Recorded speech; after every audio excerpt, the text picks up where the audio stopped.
Howdy, everybody.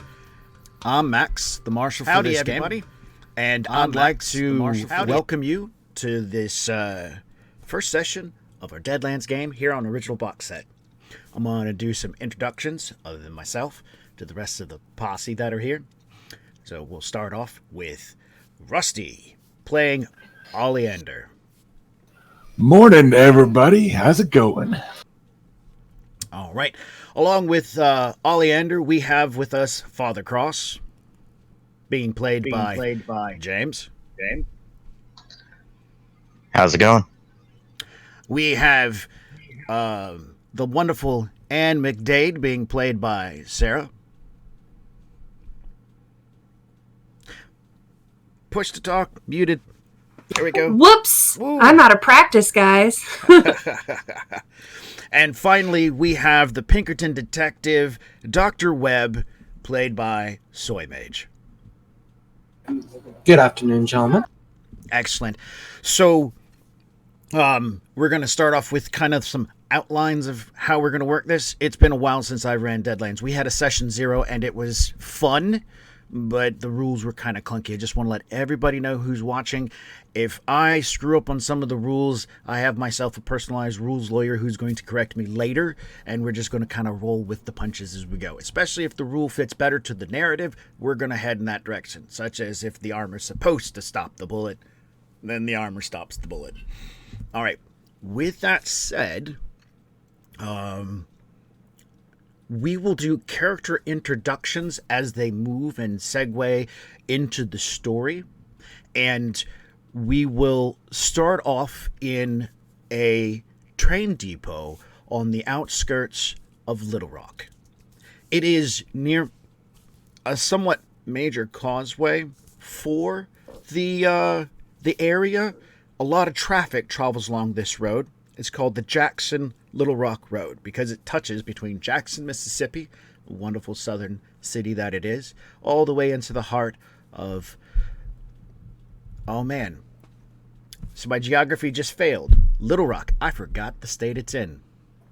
Arkansas. Thank you very much. Arkansas. Because I was about to say Kansas, and I was like, no, that's wrong. Don't open your mouth. Too late. So... we're going to start off this day, or this early part of the morning, with Father Cross. He is a devoted Catholic who has come to Little Rock on a slightly holy mission. His past has been marred with calamity and combat with the devil himself.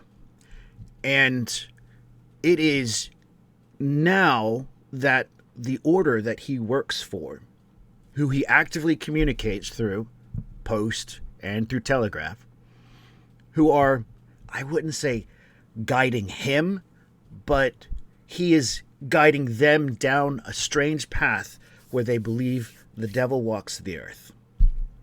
And he's doing so in the West. And so Father Cross,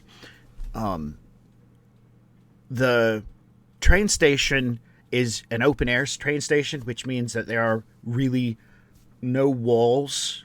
It is just a platform. There is a nearby building, which is a very convenient little diner that has been set up by a local by the name of...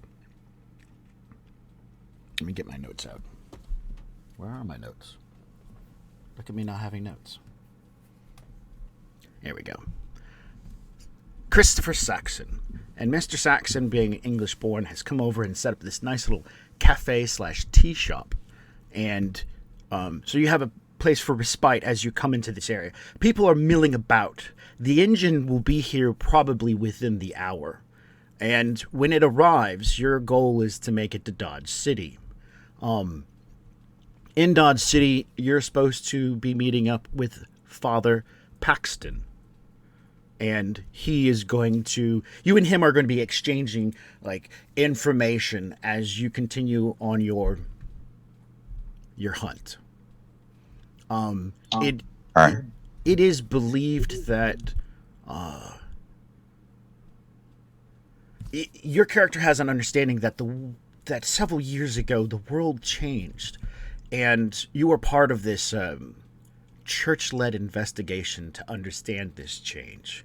And so what you have been going and doing for the last, I think it's year now, About that, yes. is going from place to place and collecting information from the fathers and the priests and whatnot and the locals that you can, communicate with, or at least are friendly enough, and for the most part you have found that in this travel you have become somewhat of a crusader for the greater good. As you move from place to place, you have found yourself in strange pickles and strange situations where your special gifts bestowed to you by God himself has saved not only you, but countless innocents. And so now you've been given not a writ, but, direction by your higher-ups. Head to Dodge City, speak with Father Paxton, and see what information he has found. Because he's drifted it back this direction, saying that there is something. I need this information to pass by word of mouth. I don't trust telegraph and post. So you are you are going to become the messenger of whatever it is that he is entailed. When you look around the platform itself, you will see that there are a decent gathering of common folk. No one here, no, I wouldn't say no one here directly stands out. There are quite a number of, what you would see as commoners or people from back east, gentlemen and women who are carrying with baggage, or children heading out in this direction for settlement purposes, and they decide that this is where they want to be. So you can see that general kind folk. You see a rabbi standing nearby, reading from his book on the far side of the platform. You can also witness a nice gathering of children too nearby, singing like a bit of gospel. When I'm trying to remember what it was. It was Wells Fargo. As you are enjoying this early morning hour, a Wells Fargo stagecoach comes riding up into the mix of things, loading heavy with cargo bags on top of it. It's one of these large 8-person stagecoaches pulled by 6 horses, and so they stampede. Their actions are very heavy, very fast as they move into the large courtyard area between the train station and the little diner run by Mr. Saxon. And so as they pull in, they come to a stop, and it's a moment for everybody else who is just taking in the view to see who comes out and who arrives. And when the stagecoach comes to a stop, the first person to step off is a rather large, well-built, very pale, I should say ginger, or Scotsman he looks like, in a bowler hat, and proceeding right after him. And the man is carrying like a briefcase. Following right after him is a bit of a scrawnier man carrying a doctor's bag. And so we'll do at this point in time, Soy Mage, if you would like to do a description of your character. Yes. The gentleman in particular looks at... sorry, brain. Standing there at roughly 5'8", 5'9", very slim, wiry build. Dressed in a traditional suit of the day. A Stetson resting on his hat, or on his head. That is weird, resting on his hat. He is carrying a doctor's bag, and other than that, the strangest part about it is the attire he is wearing. While it is a nice suit, definitely is an all black from head to toe, minus the little bit of the white shirt you see just over his collar or over his vest. So, other than that, I do believe that's got me. Excellent.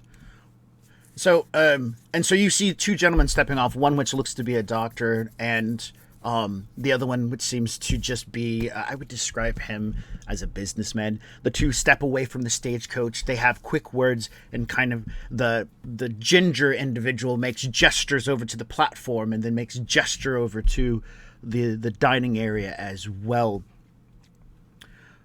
Dr. Walters turns to you, Dr. Webb, and says, well, it looks like we could gather some sandwiches from over there if you're still hungry from earlier. Otherwise, I'd like to go get up onto the platform and wander around and actually have a chance to speak with some of the locals and mingle.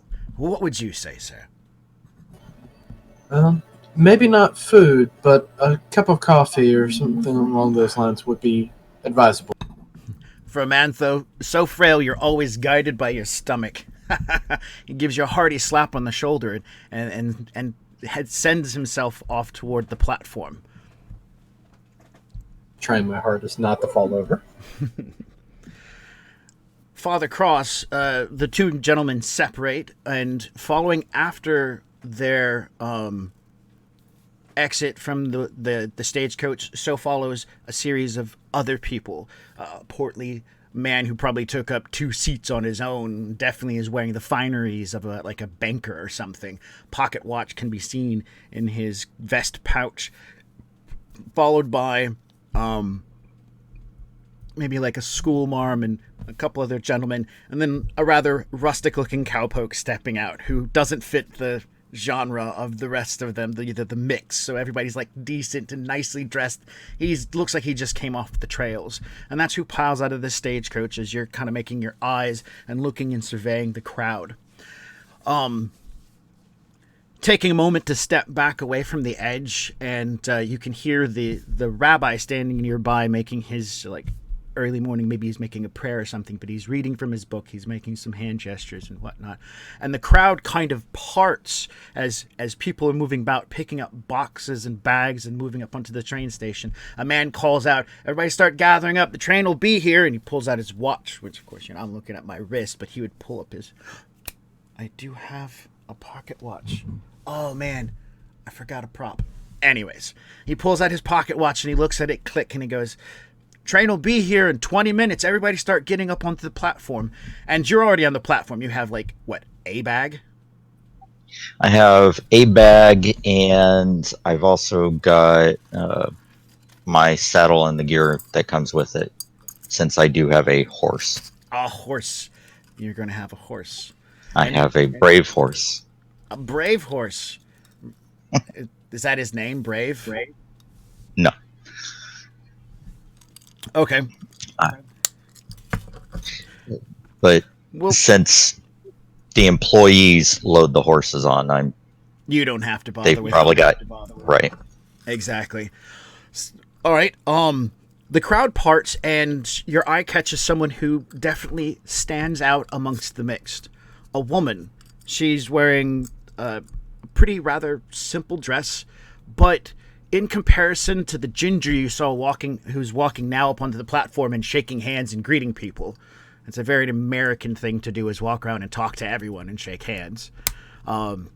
She stands out because in your mind's eye, you think to yourself, wow, she's wider than the ginger, maybe even wider than lace curtains. Just how brightly she shines in the daylight. Sarah, if you could do us a favor and describe Anne for the good father. Yeah, Anna is, she's got fiery red hair, and she has a dress that has kind of a white top and a forest green skirt. And she's looking around very excitedly at all the hustle and bustle, and just seems genuinely entertained and fascinated by everything she sees around her.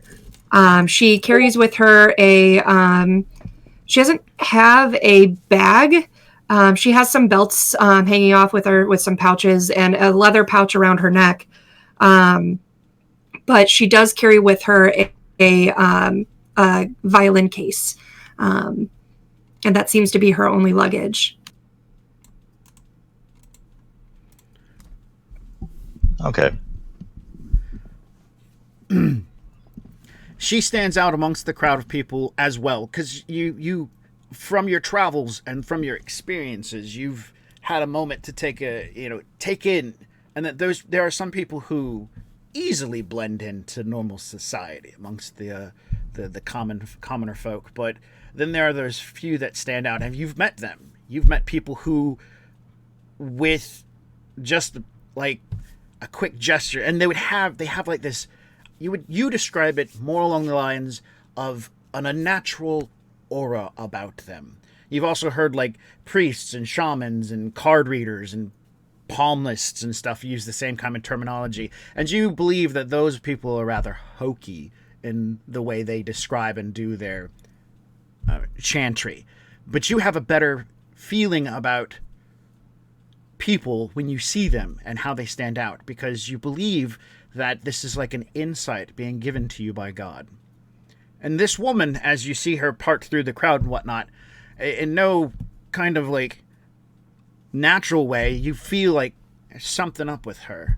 Like you recognize the way she walks. Maybe it's the fact she has no bags in comparison to everyone else here who are laden down and ready for a massive move. It's like she's taking a commute from Little Rock to Dodge City, which, by the way, is 2.5 days travel, with only one stop in the midst for a refuel of water along the way.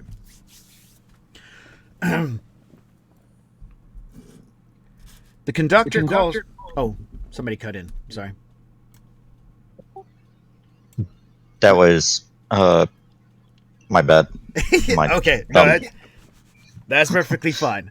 Now, I want to kind of iterate. We have some new online streamers, and so if you guys start pushing it, overtalk happens. We just take a moment.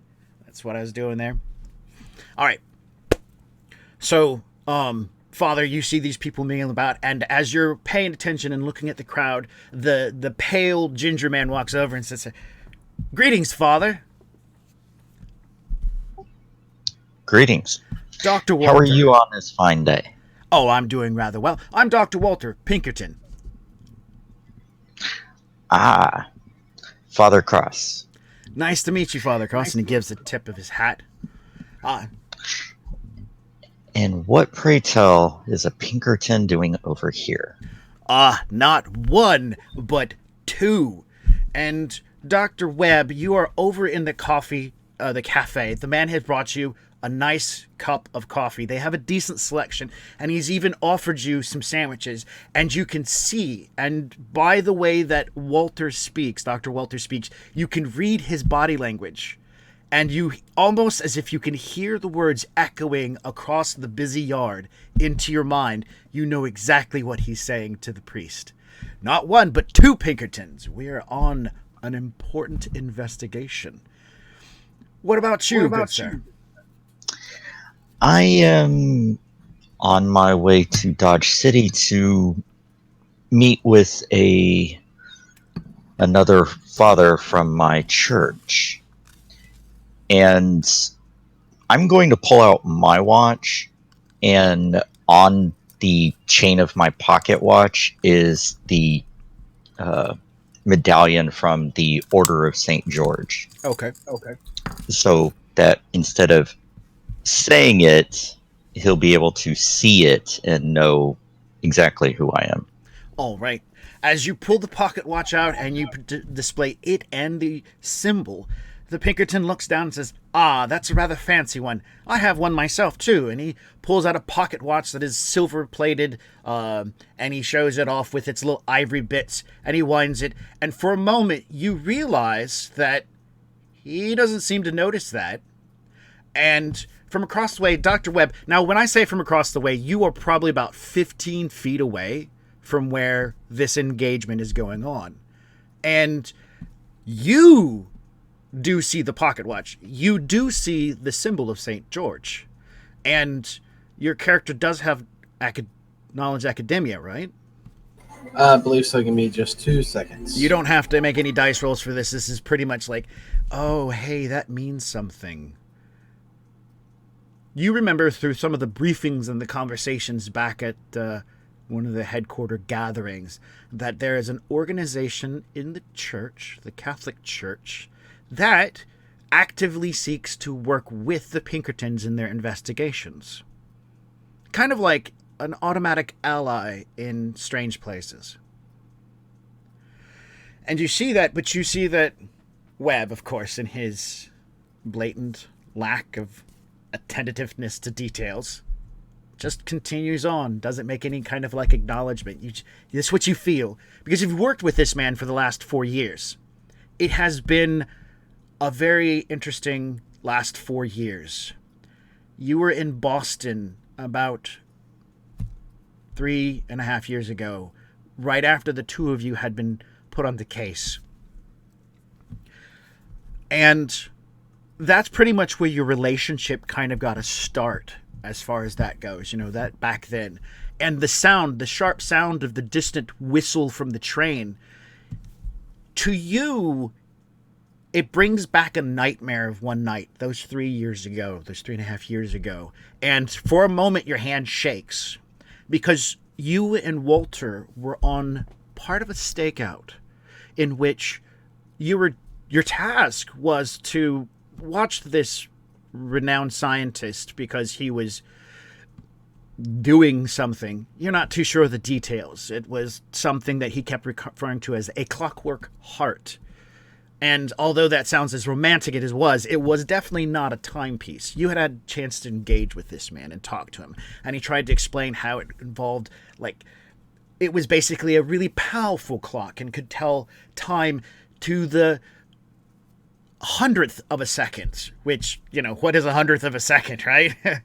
And so this man talked in levels above and beyond you and Walter. And Walter, of course, pushed everything he said away. But there was one night in which the two of you were on watch over his place because it was already rumored that a thief had come into town planning on stealing a piece of a tech or kidnapping him. Stealing the tech was not a big deal. It was like, okay, it can be stolen, not a big deal.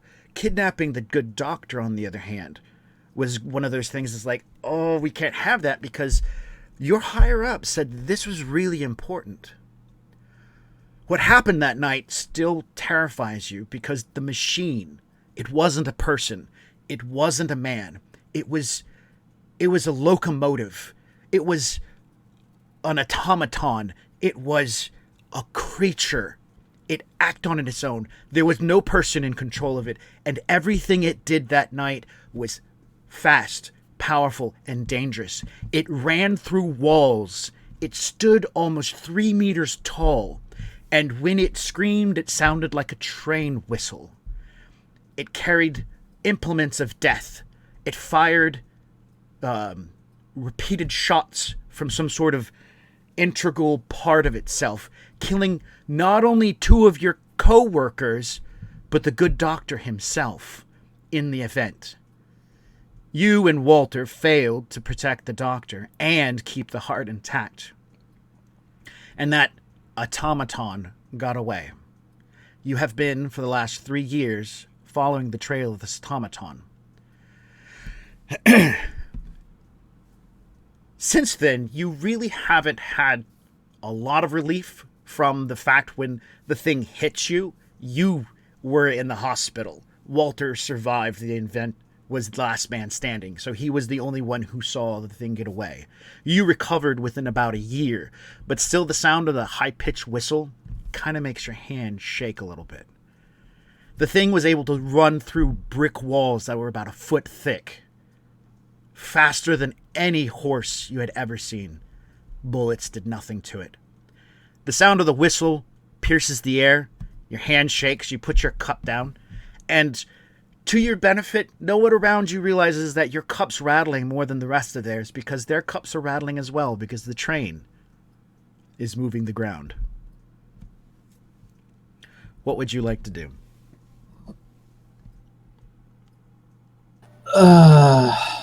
my good man. Is it possible I could get a couple of drops of whiskey for my coffee, please? Uh, mm, something for the nerves. I get uncomfortable on long train rides. He gives a nod. Mr. Saxon moves over next to you and says, I'm sorry, we don't have any whiskey.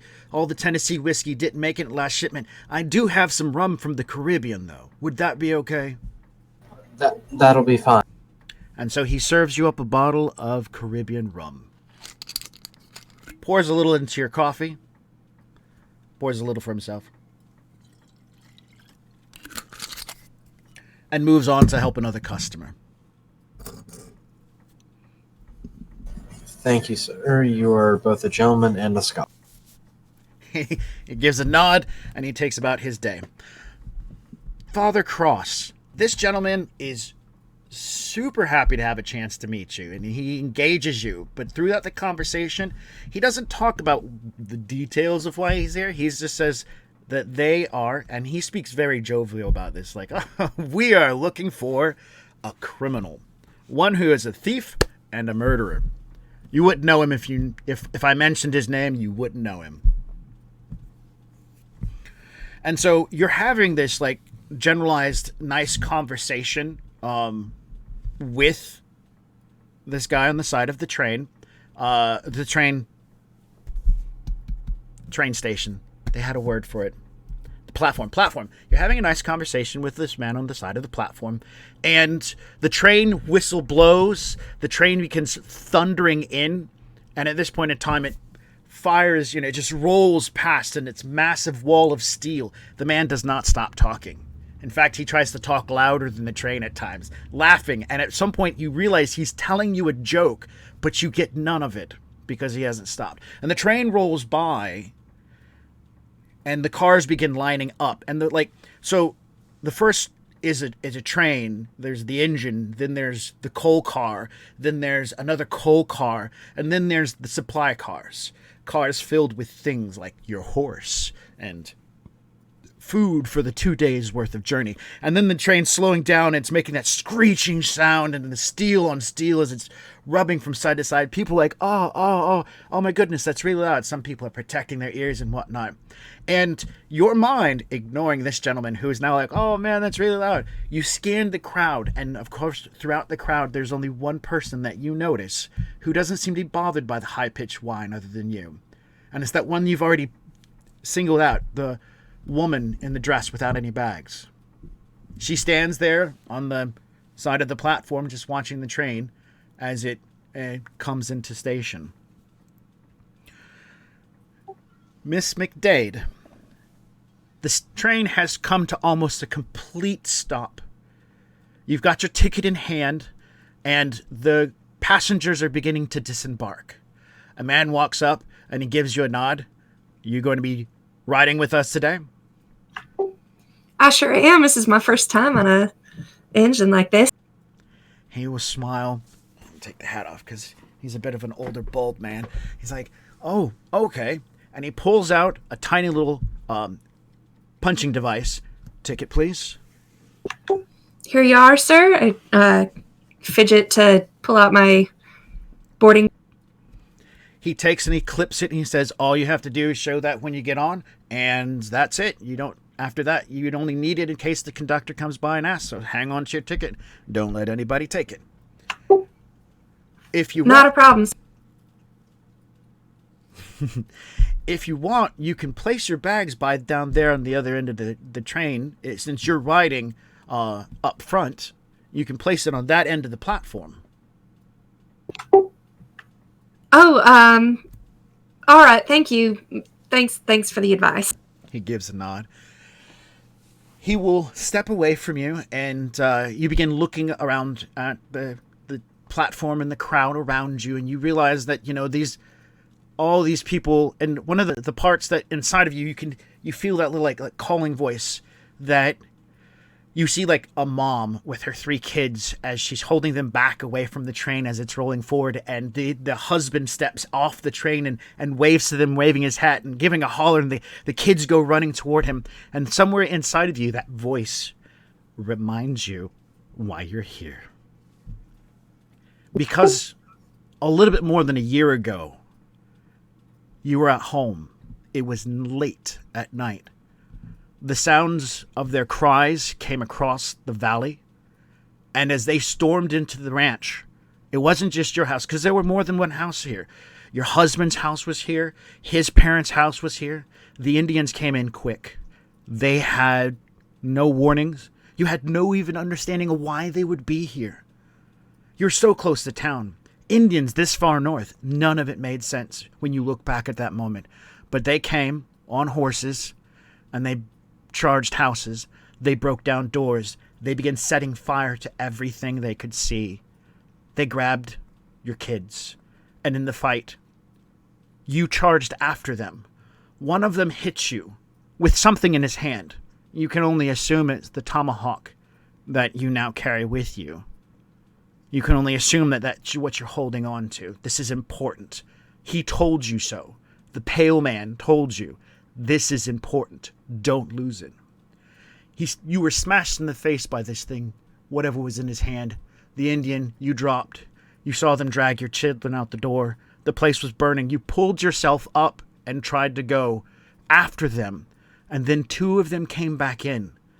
You didn't know what they were saying. You don't speak their language, but they grabbed you this time. And they started dragging you toward the door. That's when he came. The pale man in black. 2 quick shots out of nowhere. His revolvers, massive, popping out of their holsters and into his hands, blowing holes through both of the Indians. They dropped you to the ground. He came over to you, leaned down and said, I need you to get up. Those Indians are going to take your kids. They're going to run far. They're going to run west. You're going to need something to find them. You're going to need this. And he slid the tomahawk away from the dead Indian, and he put it on the ground near you. And he did so with his boot, which you think odd because he could have just handed it to you, but instead he slid it across the floor, not touching it himself. And he said, you're going to be looking for an Indian. His name is Raven. I've been looking for him myself. You're going to help me hunt him, and this will help you find him, and your kids. And he was right. Whoever this man was, this pale gunslinger in the night, you haven't seen him since. It's been well over a year. But if you hold that tomahawk gently, you don't grasp it, not like you're going to use it. You just hold it softly in your hand. And when the wind blows, something in your heart moves.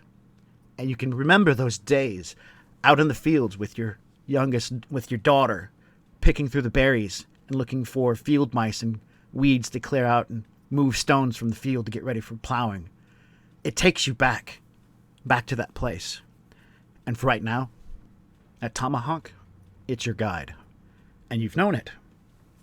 You've held on to it for this long because it seems to have some sort of strange Indian magic to it. You can't explain it. You don't understand what it's all about. But you know it's having an effect on you. Things about you have changed. You think it might be good, might be bad. But for right now, it's what you've got. You have headed south from your home in Ohio. You had gone toward this direction.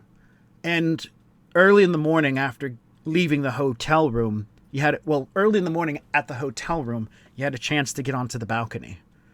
And you figured out how this thing works. Pretty much. It's been like a really guessing game up until now because there's no words. Nothing. You hear a voice speaking to you, but you don't speak Indian. So, you're pretty much stuck with just kind of figuring out as it goes. The guiding hand that points to this tomahawk, leading it back to the tribe, the people that own it, pointed toward the northwest along the rail lines. Speaking with the woman during your breakfast, which you find your appetite is hard sometimes, especially if there are kids around. She tells you about a train that's coming into town, and you realize that's the direction it's coming from. Little Rock to Dodge. You're going to Dodge. The train goes to Dodge. Everything started piling together. You realize that you've recently came across 2 bandits on the highway, and the train ride ticket being $20 was, upfront coach. Kind of nice. Poor bandits, though. Everything's been rather fortuitous for you heading in this direction. So you find yourself on the platform, standing amongst these people, looking as they have their moments of joy, and you think about tomorrow, if there is one, what happens next. What would you like to do? I turn away from them and kind of shake the dark memories away, and I feel against my side where I keep the tomahawk under my skirt, and just kind of give it a little squeeze, and turn to head to front coach so I can board the train. I kind of remember my mission and keep my head high and march forward and try to keep some of the excitement I just felt about seeing a new train and having this new experience. You definitely, when you get to the front train, those memories of past wash away quickly as you see this really nice car in front of you. As you're waiting to board, you can see that you're going to have the opportunity to have at least a private space to relax in. And this is now a statement directed toward our audience as well as the players, if you've never seen a train from the 1870s, they are, oh my goodness, like church pews all the way down for the people who pay less, and those pews haven't even been sanded or polished. They're just pieces of wood they stuck together. Some of them look pretty terrifying.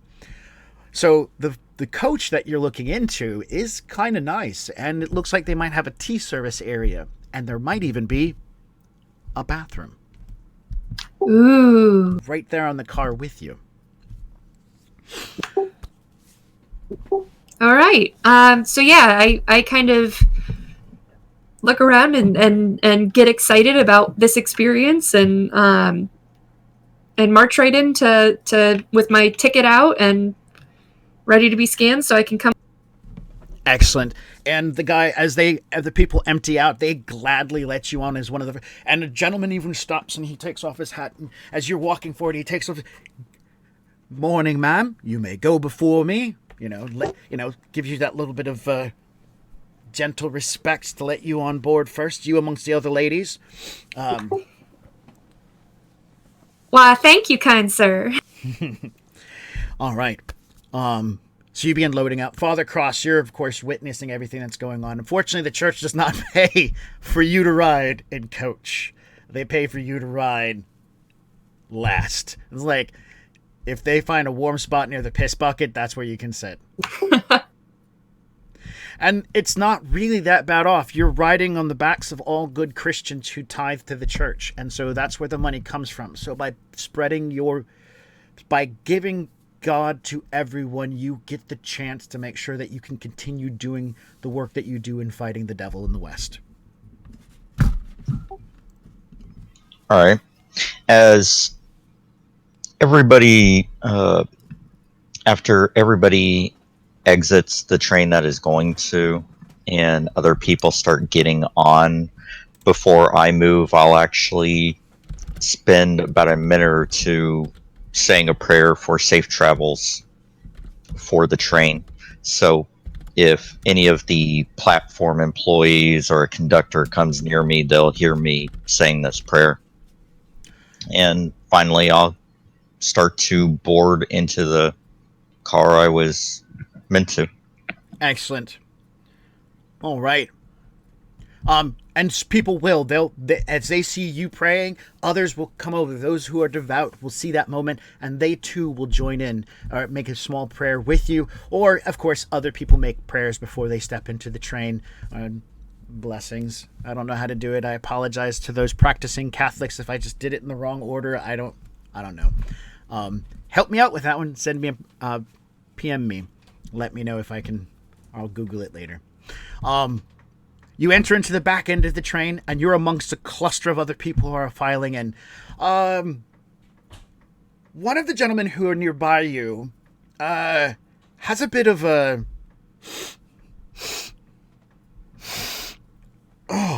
wilderness smell to him. And it's powerful enough. This large, man not only seems to be muscular in frame, but well fed too. He's covered from head to toe in a variety of furs. He wears a fur cap as well as fur cape dangling over himself. And he has probably the biggest rifle you've ever seen in your life, and he's using it like it's a walking stick. And he presses right up against you, like getting into your personal space. I will continue on with what I'm doing until I'm finished with the prayer and the blessing, and I look to him. Yes, sir. Can I help you? I'm just waiting with you in line. As soon as you move forward, I can move forward too. I pick up my saddle and my bags and start moving forward. He stays right on your 6. You move forward, he gives you no clearance. We'll use this hat to represent the bushman. He's not really a bushman, but that's good enough.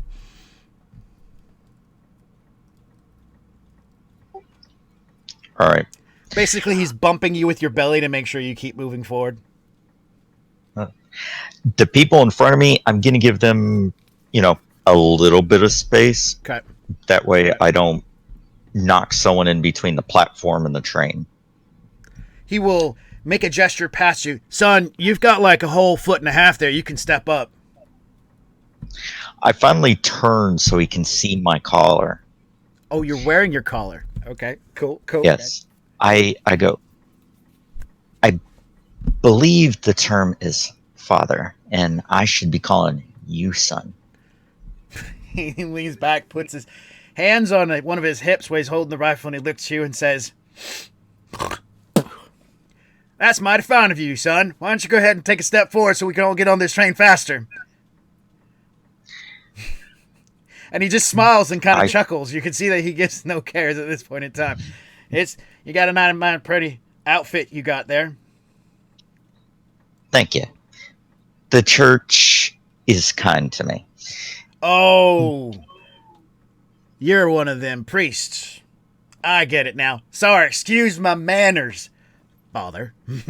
But I'd really like to sit down. My feet are hurting me. And turning and seeing that the people that were in front of me are finally on the train, Yeah. I make a gesture to allow him on board first. He will take it. As quick as spit, he slides past you and gets in. Makes his way to the back of the car and starts trying to find a seat. Now, of course, you're in the seating area where you just sit and then just deal with it.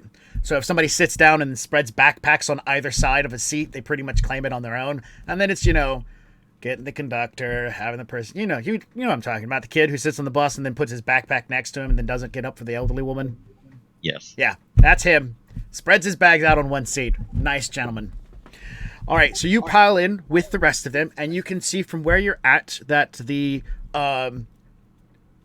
Ginger Pinkerton and what you would assume to be his partner are now loading into what the next car forward in the more gentrified or more elegant setups where there are pews and benches and little tables and places to slightly lay down for the next 2 days.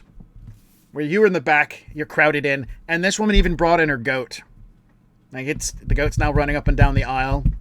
Bless that little guy. He seems really excited to be on a train for the first time. All right.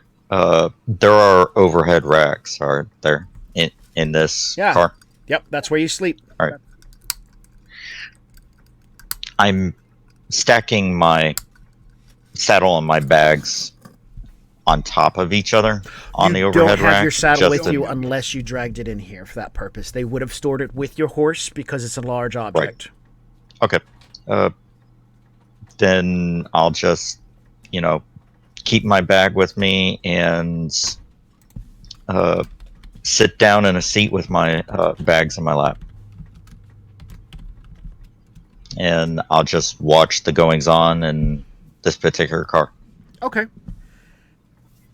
Webb, you walk up to it's a stage, and it's the type of seating that you and the Pinkertons generally sit. You guys have at least one meal a day. Otherwise, you have to fend for yourself. And you guys brought some rations and stuff. Walter looks to you. Dr. Walter looks to you. And his first name is Kyle. Do you guys go on first name basis? Because I'm pretty sure I feel like he would want to know you by your first name basis. It's definitely we know each other's first names, but I feel it's more he tries to be social and friendly, and I try to be like professional. So he calls you Kyle. No, do you call him Kyle then? I'm sorry. No. I call him Dr. Walter. I call him Dr. Walter. He calls me Morgan. Ah, great. So no, he doesn't. He calls you Maury. Okay, I'm just going to say this now. If my wanted level goes up any, I'm just saying it not now. Kyle had it coming.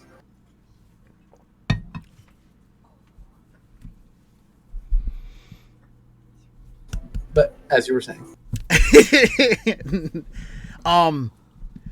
Maury, looks like all the ladies are on. Let's go ahead and find our seats. I'll let you sit by the window or the aisle, whichever. I know how you get queasy like that. Yes. So Morgan is going to sit on the outside. Okay. So he has an easier way to reach just outside. So if the queasiness does set in, well, we know exactly where the sandwiches from earlier are going. Excellent. And this is a nice car. It's got paneled floors and stuff like that, and they've made effort to keep it clean. You can see that in the car in front of you, which is the coach. There is a bathroom that you have easy access to, as well as there's a piss bucket in the back that you could probably take into the in-betweens on the ride. The train, by the way, because your character is an educated individual, probably won't go faster than about 25, 30 miles an hour. Unless they really need to, and they probably can get to about 40, 45. But anything above 45, the train will just start falling apart. Scientifically proven one time. Back about 20 years ago. Anything goes over 45 miles an hour, it just breaks to pieces. All right. So the two of you have a chance to sit down, get yourself organized, and begin kind of like watching and seeing how people move. Kyle doesn't sit well too long before he's like, excuse me, and he pushes past you to be walking up and talking to a fine young lady at the front of the car with you guys. And after conversing with her for a moment, you see, of course, her body language and the ring on her finger gets flashed a couple of times. He meanders away from where he's at and heads into the coach. So he has left you alone. What would you like to do in these moments while there's so much noise and activity going on? I'm just going to sit here and kind of cover my eyes and lower my head like I'm just going to pretend to be asleep. Best case scenario, I'm asleep. Worst case scenario, everyone leaves me.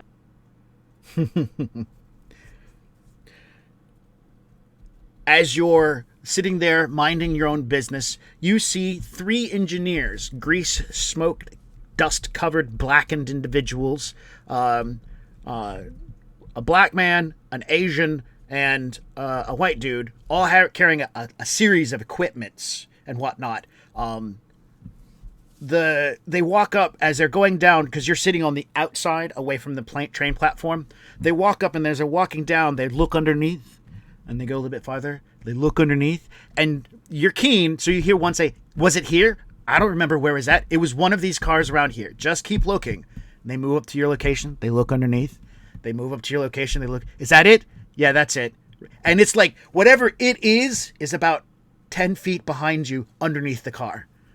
And it's like, and you're keen, and they're talking low, and there's people all around. So you have, you know what microphone hearing is, right? It's where you can stereoscopically focus in on a conversation that you're not involved in. It's an actual human function. A lot of us use it readily to have conversations in like a rave or a loud nightclub. You know what I'm speaking of, right? For the most part. Fair enough. So you're focusing in on their words by reading their lips and knowing what they're doing. You listen to their short conversation, but you're going to need to make me a cognition roll. And this is going to be our first dice roll. I want to make sure that everything looks good for that. I'm going to test the dice roller. This is sitting up. So if you hop over to our roll 20. Man, I really love the number of posters I was able to find for this background.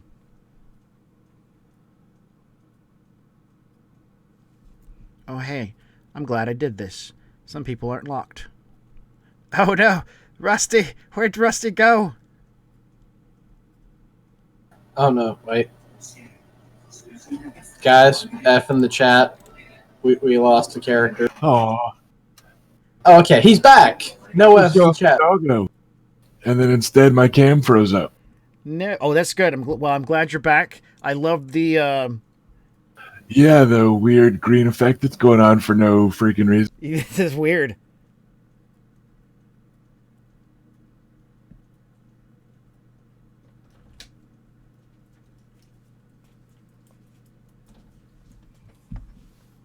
All right.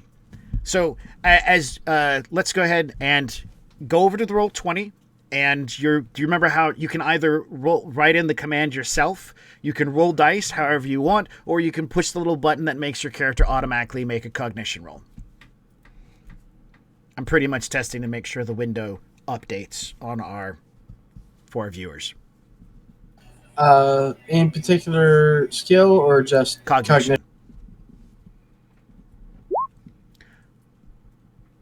11.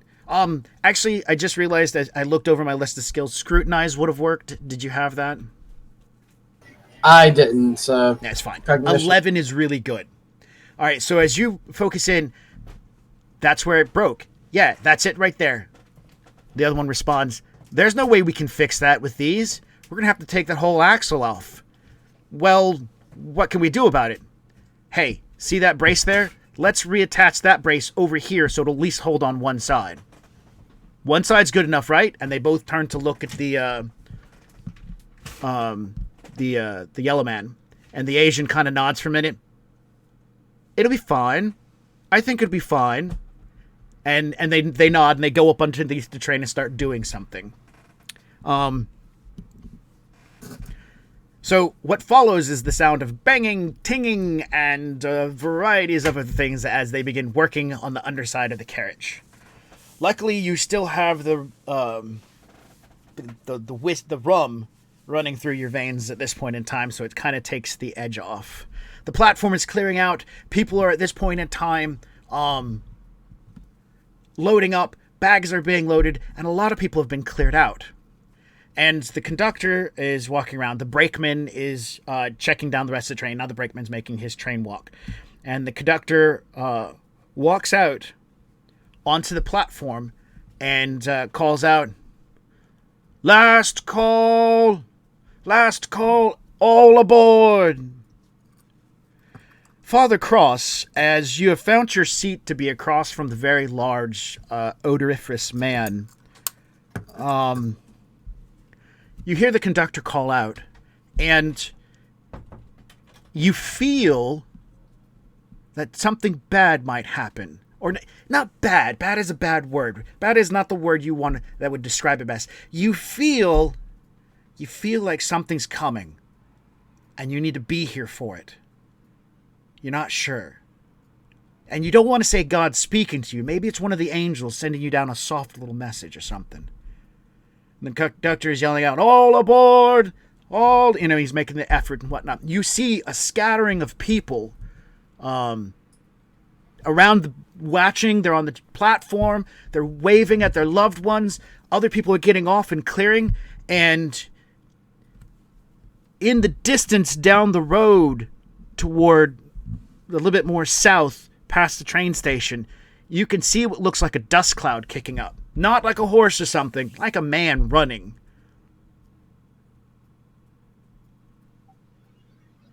coming this way. Yes. All right. In seeing that, on just looking around, I'm going to focus in more on it to see if I can get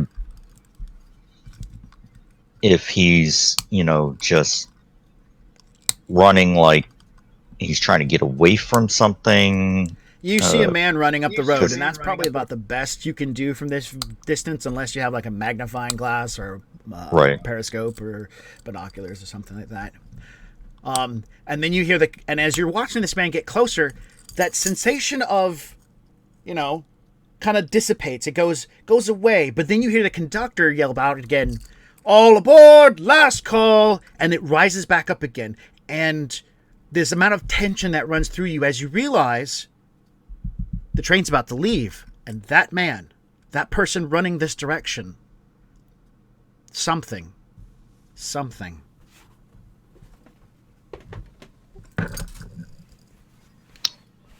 Come on, get on with it. Some of us got to get up in engine territory. Get looking for gold. About how far is that man that's running towards the train?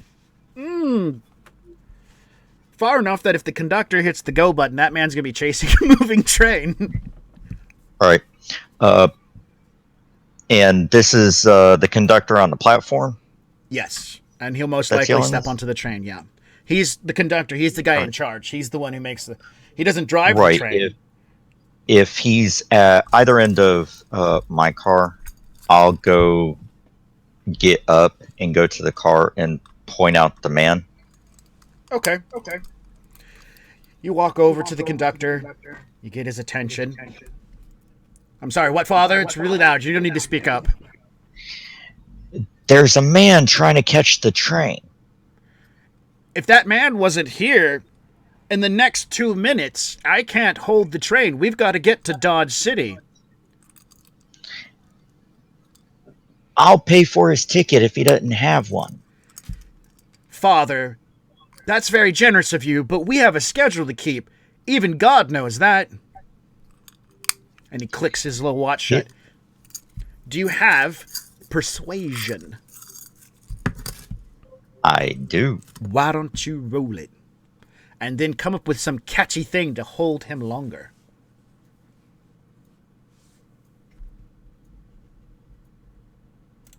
Just yell, "The power of Christ compels you," and take his watch away.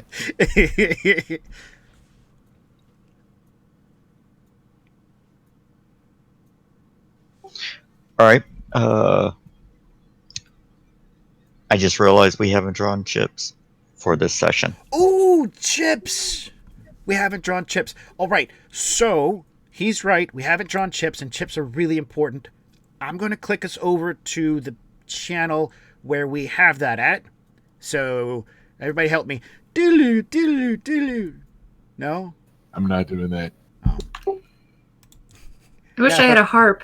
I was drinking. I only have a violin. Well, we are over here now on our Roll20. Yay, look at this. This is awesome. And here we can go ahead and divvy up the chips. Oh, man, I put the pictures of all of us on top of where the chips would be at. Give me 1 second. Let's move let's move Rusty. Hey, Rusty, you're going to Canada. All right, he's in I'll I'm take it. jealous. Move Soy Mage. Soy Mage is in Canada. Awesome. I'll move myself. Move Sarah. You're drowning. Oh, I'm the game master. I can float. I'll put James over here so he's not in the ocean either. There we go. Awesome. So, as you guys can see, you guys have some chips. James, you have 4 chips. You're supposed to have 3. Oh, I get to get a chip. I only have... And so what happens is we can... There we go. We can click on this little guy here and get ourselves an extra... Deal ourselves a chip. Bam.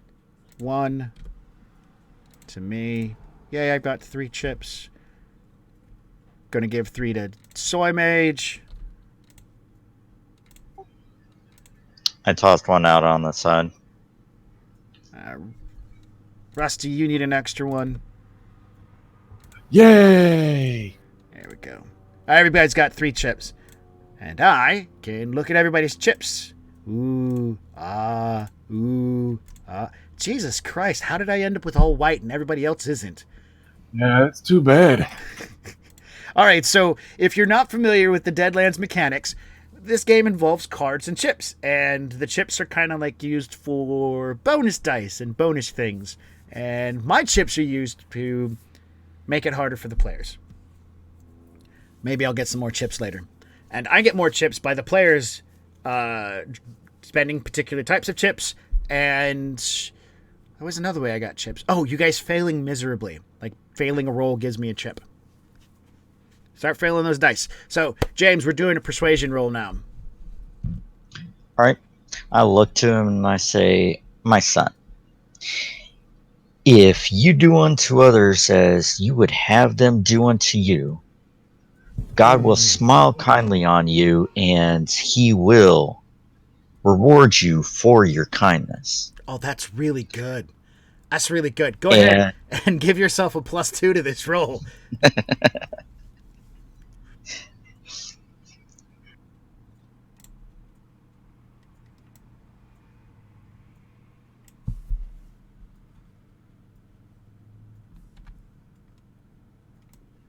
If I can get the roll to happen.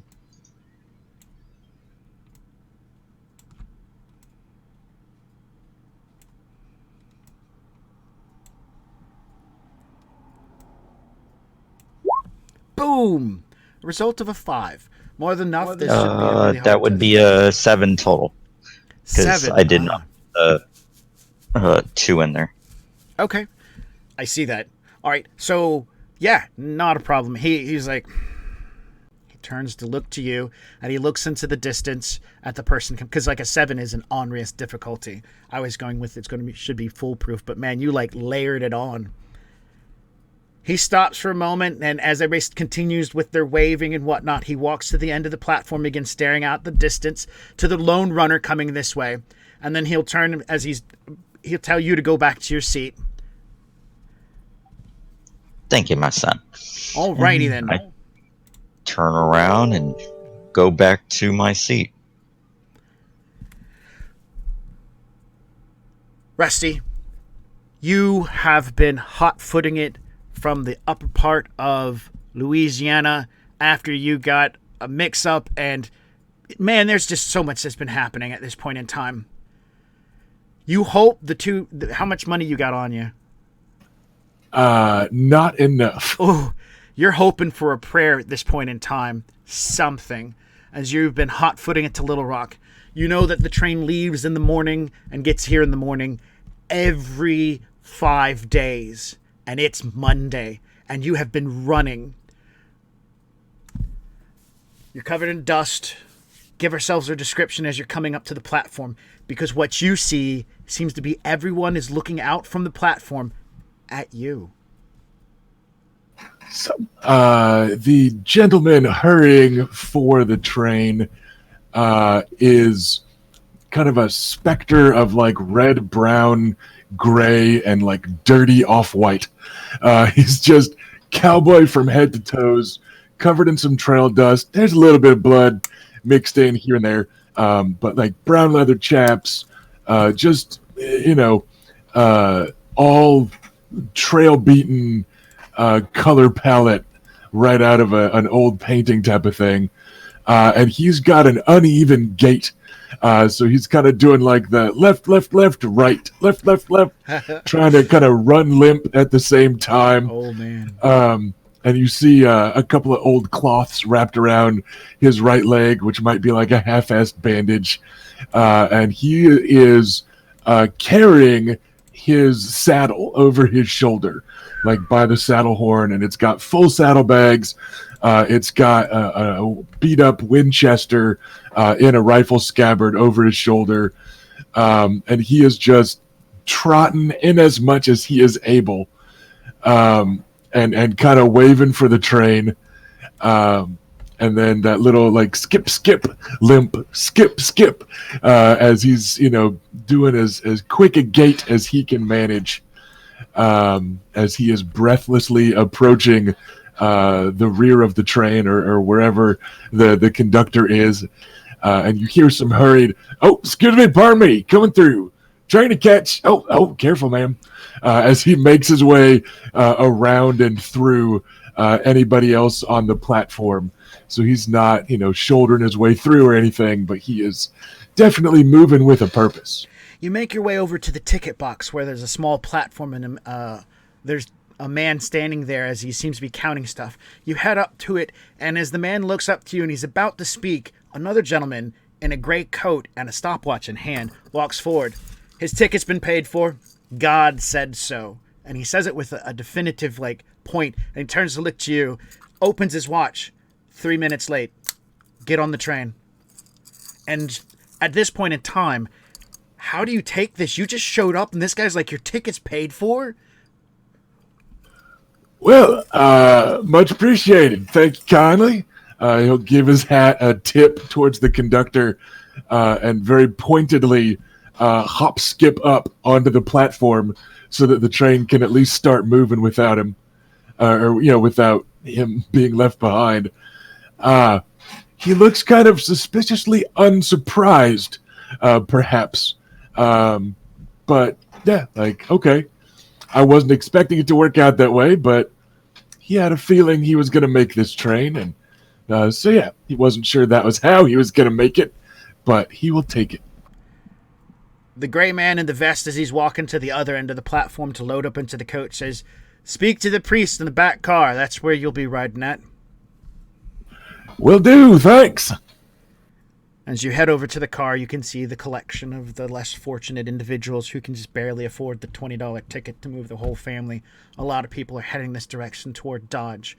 As you begin loading in, there are those who look like common folk, men and women with children. You see one very large, rustic-looking wilderness man in the back. You do see the priest in question, as well as probably about a handful of cowpokes in the back who've already busted out a table and are making a round of cards while they're waiting for things to get on their way. You step in, and the priest makes eye contact with you.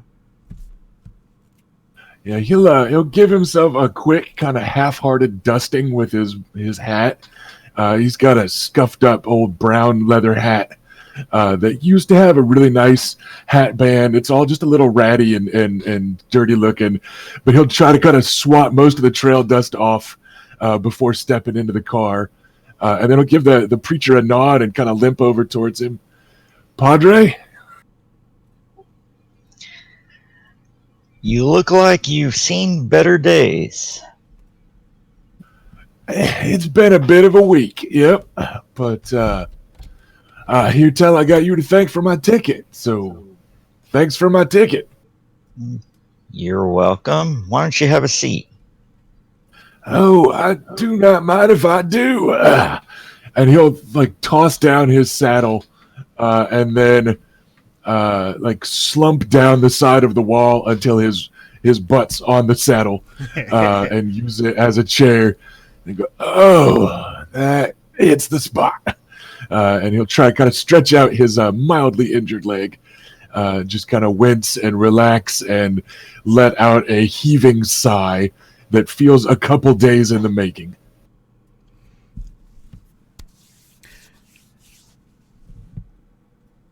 Father Cross, do you want to continue to engage him? I'll watch him for a moment, and I look through my bags, and I pull out one of my canteens, and I unscrew it and hold it out to him. Water?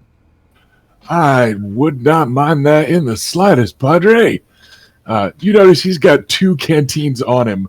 One on a shoulder strap and the other one lashed to the saddle horn, and they are both rattling dry. So he takes the one and gives himself a good drink. He'll bend his other leg and kind of set his hat up on his knee, have another drink, and then hand it back to you. Ooh, that is much appreciated, sir. Well, I saw you coming down the trail, and something told me you needed to be on this train. Well, I heard the train only come about once a week, and something told me I had to be on it too. It's a pleasure to meet you, Father Cross. Oh, do you mind if I shake hands from down here, Padre? I lean over and told my hand out to him. Much appreciated. Oleander Zachariah Galveston. My friends call me Ollie. And he'll reach up to. Well, you can count me as one such friend. Well, much appreciated. Thanks for the ticket and the water, Padre. You are quite welcome. The Lord said we should help others as we would like to be helped ourselves. And I fully endorse that. Quite true, quite true. Excellent.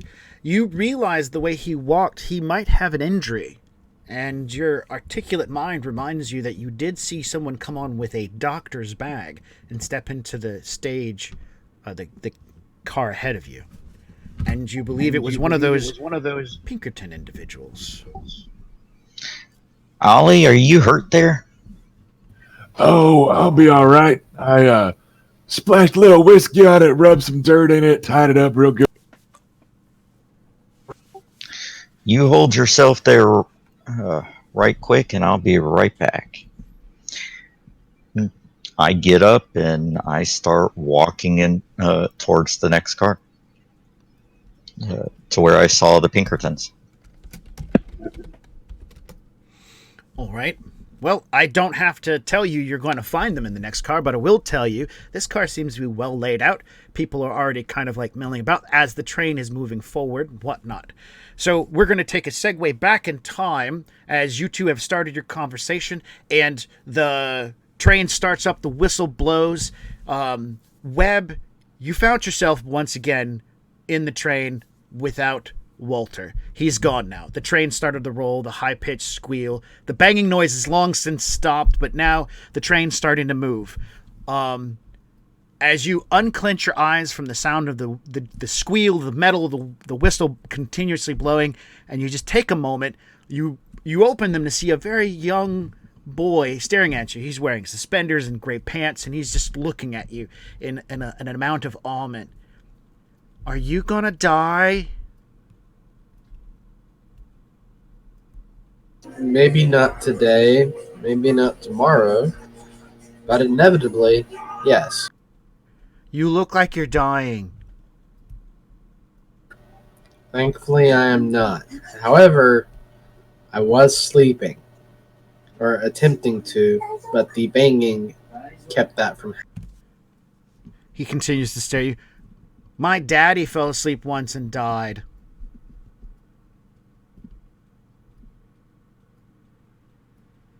This kid has to be like 6 or 7.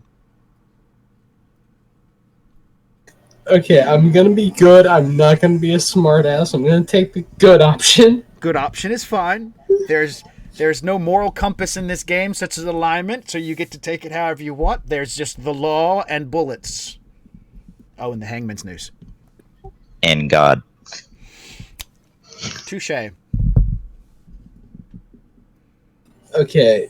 This kid is definitely reminding me of my coworker.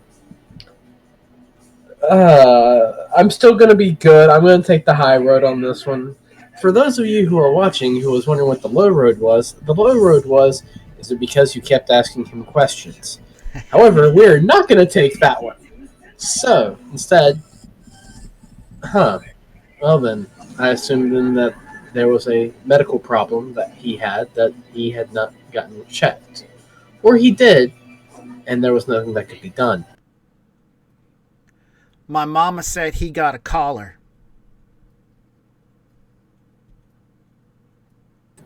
Ah, yes, that would do it.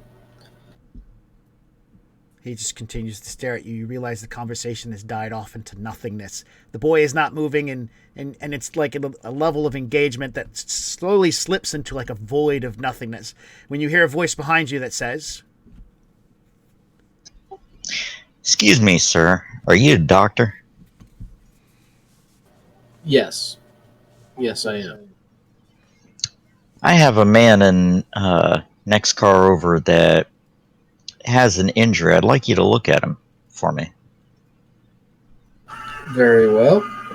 So I will get up, pick up my bag, scoot around the youngin, and then go into the next. excellent. And I'll take him to Ollie.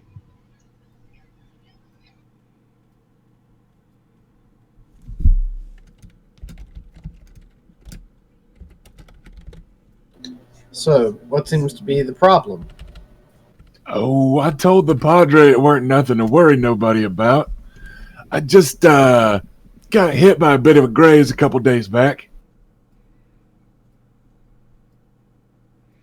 Yeah, it's a gunshot wound on the side of his right thigh. Might need a little bit of this.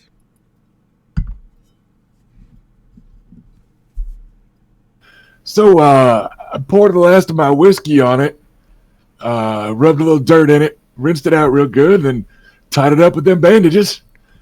Them bandages look like the vestiges of his other shirt. So it's like a shirt sleeve tied around real good. And then it looks like he walked on it for about 3 days, because that's exactly what happened. So yeah, it's fine. It's fine. Everything's fine. Green Okay. oozes pouring out of it. I'm assuming then it smells like rotten cheese. Not He rinsed it with whiskey. It's fine. so it doesn't smell, but it doesn't look good either. Everything's better with whiskey. Okay. Strong Wow. whiskey is an antiseptic, so yeah. Okay, talk about Civil War flashbacks. Hey, wait a minute. Sounds familiar. So I'm gonna set down my bag, open it up, get a couple of the items out. So, what kind of modifier am I looking at here for a medication roll? Oh, it's a fair roll. 5 at most. I mean, just to start bandaging the wound to check it out, and she may reapply. Oh, I'm not gonna have him drop his pants, but I am gonna have him roll the pants leg up. Okay. I mean, there are women present. I'm There assuming. are women present. I was about to wonder if you're going to make him drop trowel. Yeah, he'd already cut the pants leg to because that's how he splashed the whiskey on it and stuff. So he just has to undo his chaps, and then the kind of shredded tatters of that pants leg are fairly open without the chaps holding them in. Gotcha. So, okay, time for the medication roll. All right. Ta-da! 6. Excellent. So you're going to be back there tending to him, applying antiseptic, cleaning out the wound as best you can of dirt, pushing it back. I wouldn't say suturing it. During the whole process, as you're doing so, the large... Oh, hang on. Change hats. The large man across the way will offer you, Oleander, a bit of his brew. Says it's rather strong. It'll take off the edge while you drink. And he introduces himself as Whiskey Frontman. Well, with a first name like Whiskey, I figure whatever spirits you're peddling got to be top quality stuff. It's rude to turn down a beverage. He'll tell you, straight from Tennessee. I keep this for myself since the last run from Tennessee didn't make it here. Well, don't let nobody say the ladies down at St. Mary's raised a impolite fella. So yeah, he'll take a slug. All right. Nice, strong whiskey. Definitely has that good burn. Couple of slugs in, and you're feeling less of this good doctor's assistant hand. You can definitely see as you're watching him clean and whatnot that you're attentive to details. This doctor's hand shakes quite a bit.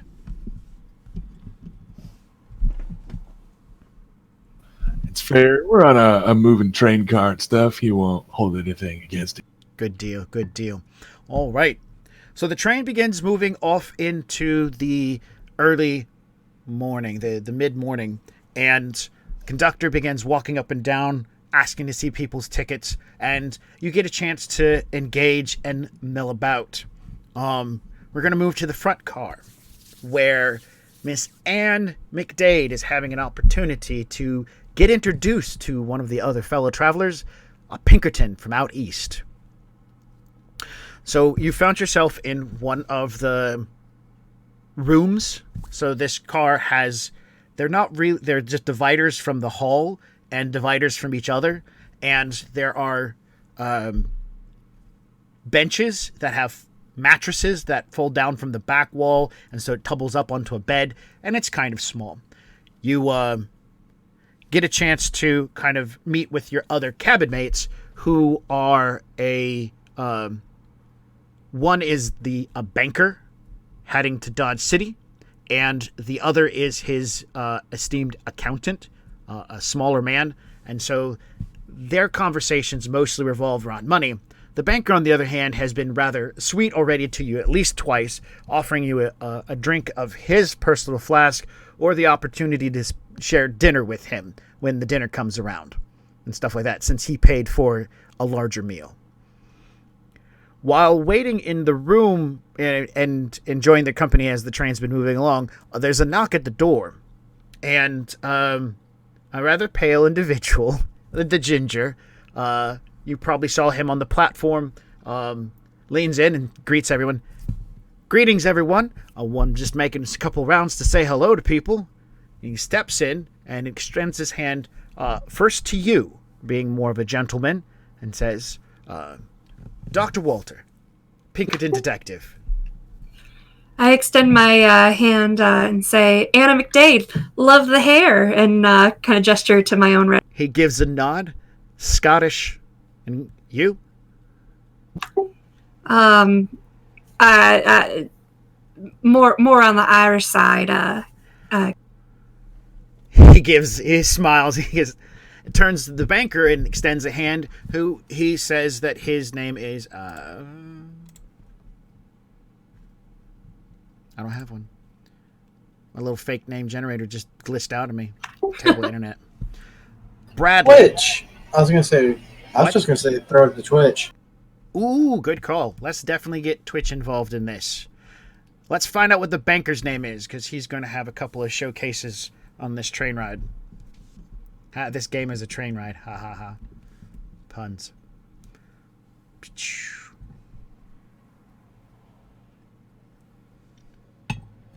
Crickets. We're going to go with Bradley. Sounds good. I'm going to write that down. Unless, of course, they come up with something better. But this is mostly about a chance for character engagement. So he greets Bradley and his accountant, and then he turns back to you, Miss McDade, and says, where you might be traveling to in Dodge City? You got family up that way? I don't actually. I'm coming out to find someone that I'm looking for to meet. He smiles and sits down, makes a gesture. May I sit? Of course. Make yourself at home. He plots himself down and says, well, I can see, because I'm a detective, that you're not married. You don't wear a ring. Oh, actually, no, I shouldn't say that.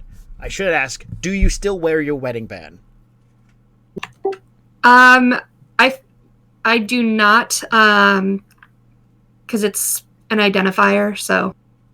Okay, so we will say that he says, I noticed you don't have a wedding band on because I'm a detective, so I assume maybe you're going out to Dodge to meet up with your beloved, who has headed out before you to get settled in.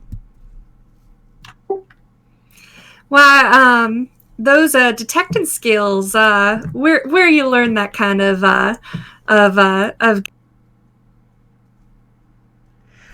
Well, I went to I am actually a practicing lawyer, and I went to school at Harvard. an educated man. Oh, sounds like you've had quite an experienced life there. He kind of smiles and blushes at that, and he says, that I have, but you're out here traveling by yourself. And before he gets the chance to finish, the banker's like, she's not by herself. We're here as well. And he elbows the accountant next to him, who seems not to want to engage. And he says, my apologies, you're not by yourself. You are with, but are these your escorts? Oh, no. We just met here on the train, but we're all never really alone, are we? And I gesture up to He gives a smile. That is true. That is really true. If you're interested, my partner and I are about to have some tea and sandwiches that we brought from the little diner. If you'd like to come back and, just to spend some time, that way you don't have to stay in this train car, this booth by yourself, or this booth where, you're going to be spending the next 2 days. That way you can get up and walk around a bit. that sounds lovely. I'd like to see more of the train, and I always like meeting new people and conversating and seeing where they come from and what their stories are. He gives a nod and says, well, then let me give you a grand tour, since I've seen it all already. Oh, excellent. He will stand up and hook his arm in yours and guide you down the coach walkway. To you two, you're not able to see the banker's disgruntled look like, as Kyle leads Anna out into the coach. You walk through the coach, and it is nice. There's like a little dining room area at the back end with some tables, tiny tables, of course, that are all set up with dishes and whatnot for somebody to come sit and enjoy themselves. And you walk back into the next part of the train, and of course you can see that it's not as sectioned as yours or as elaborate. And there are like benches and little tables with these benches, and the people amongst them seem to have mostly men and women of like status with nice wearing clothes. No one here seems rugged or dirty. I'm just going to throw that word out there. They all seem to have kept themselves quite well.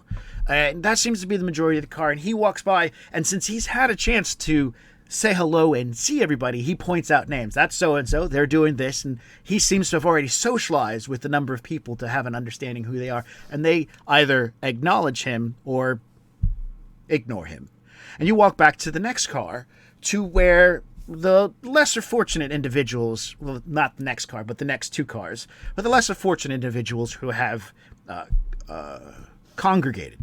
These people, of course, are the all wearing their finery, but it's really not the most finery they could have had, as the ticket probably cost just as much as a lot of their luggages and stuff like that.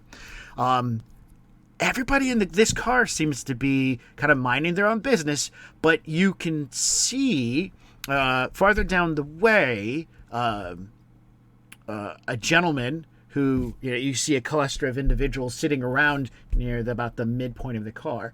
The gentleman that Kyle, the detective, points at says, there's my good sir. And as Morgan, as you are at this point in time, you've discovered that you do have the necessary sutures in your bag. The wound is not bad enough, and if you wanted to, you could close it up. You're perfectly skilled, even though, the train's shaking a little bit. You could make sure that this man only has just a minor scar and not something major. Would you like to make that effort? I'm gonna suture it up. I'm kind of used to quick, fast, and in a hurry, so less taking my time, more getting it done. So it's done. Plus, shaky train definitely encourages more speed, less finesse.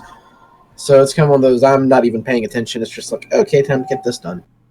So as you're working to take care of this individual, you hear a familiar voice from behind you.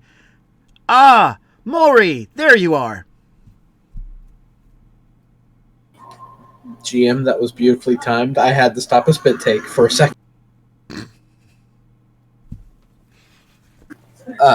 Yes. I keep wanting to say Dr. Watson. It's not. It's not. So here we are, in which a pale man has walked up with a pale woman, both of them having similar hair colors, are now standing. And you can see that for those who are sitting in the chair, the ginger definitely seems to be directing his attention to the good doctor who is working on Laurie's. I was about to call you Laurie. Ollie's leg. And Father Cross, you realize that, these people have also invaded or are engaging in a conversation. So everybody's aware of what's going on. So how do you want to deal with your return of your partner there, Dr. Webb?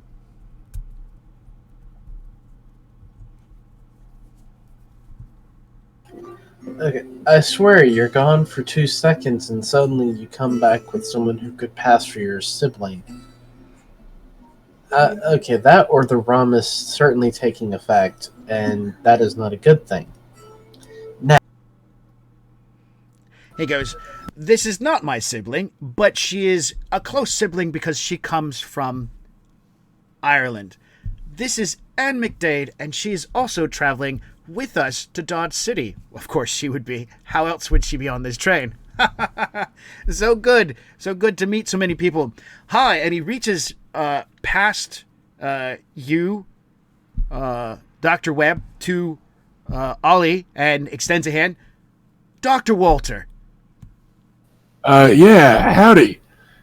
Ollie is going to be hurriedly grabbing his dusty hat that was propped up on his other leg and like covering up his open and scandalously revealed thigh because it's a lady that's now come back here, not just a woman, a lady. And he's actually going to use the handshake with this second doctor to haul himself hurriedly to his feet, so that he is on his feet while being introduced to a lady, because the sisters taught him good manners. Excellent. Hearty handshake. This gentleman definitely has a strong grip, and he's, gives the common courtesy and whatnot. And there you go, good up and standing. Fine young man like yourself. Oleana Galveston, good to meet you, sir. Dr. Kyle Walters, Pinkerton detective. Pleasure's all mine. And I'm Anna McDade. Nice to meet you, sir.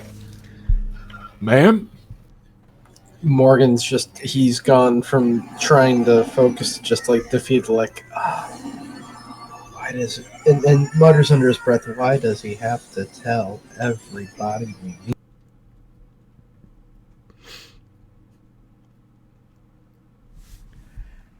He will go ahead. I'm pulling off my hat and I'm watching Morgan's expression on this, and I just pat him gently on the shoulder and I turn around and I say, Dr. Walters, it's good to see you again. And I'm distracting him from his partner at the moment. At seeing the look on his face on just need 5 minutes.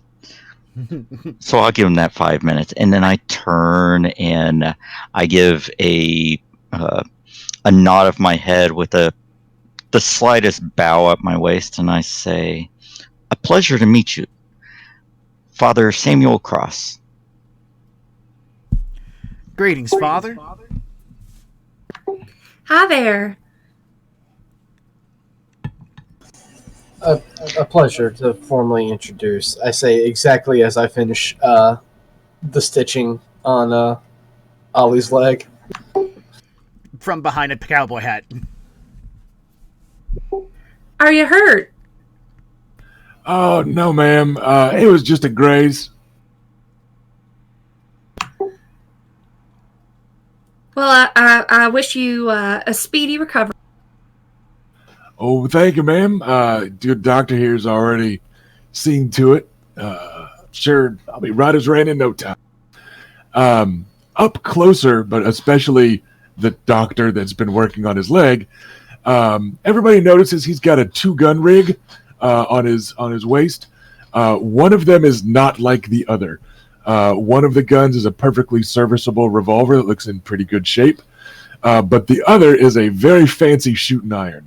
It's larger than most wheel guns, but it's also got a pretty good amount of like gold and silver inlay and engravings. It's got a pearl handle, yada yada yada. So for those of you that know guns, it's a very fancy Lamont that's in his cross-draw holster. That's just a work of art of gun-blued steel, offset by gold, pearl, and silver, yada yada yada. It's kind of at odds with the rest of his outfit. But so he's got a pair of 6 guns on his belt. Pretty noticeable.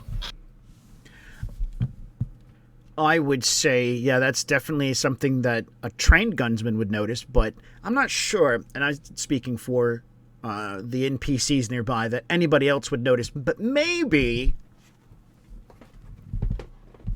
the wilderness man might notice because he looks at guns. He'll definitely take eyes to that, mainly because guns are important where he goes. What about anybody else? What other characteristics about your character you think stand out the most? I will start with Dr. Walter. It's the fact that he tells everyone he's a Pinkerton. Physically, he's also a ginger, which means he's soulless. So Soul Blast from a huckster won't work on him. Does that mean I can exercise him and Morgan will be free of him?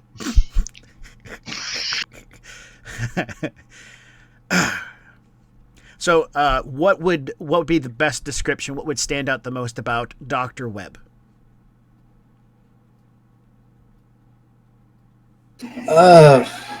Probably the look that or the fact that he looks like a gentleman who has a perpetual headache. Other than that, and his very, I want to say, attempt at professional demeanor all the time. Okay. So there is a holster that just is out of, unless you're actively paying attention, there just is the sign of a holster on his belt. I imagine that's something Ollie would definitely notice. Yeah, it helps to notice those sorts of things. What would be a definitive physical appearance for Father Cross, other than his little necky bit? What is that even called? Is it? His little necky bit. As far as I know, it's called a collar. I've never heard otherwise. But I will look into it. Probably the most outstanding thing about Father Cross on looking at him from the front is the fact that he is wearing a gun belt. And that's not something you commonly see a priest doing, even in the middle of the wilderness. Okay. And last but not least, let's ask what would be a good physical description that stands out the most about our Miss McDade?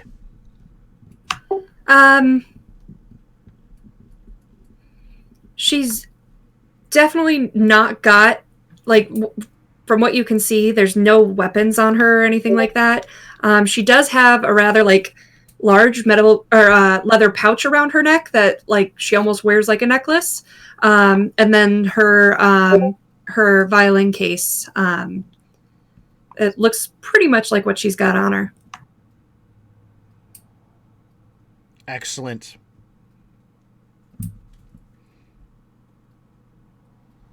One second. All right. So, you guys have a chance to be in this last car to kind of talk. Dr. Walter definitely gets a moment to like introduce people, meet people around, including Whiskey, who's sitting across the way. And it's a general nice like, hi, how you doing? Greet people as the train begins making its journey back to Dodge.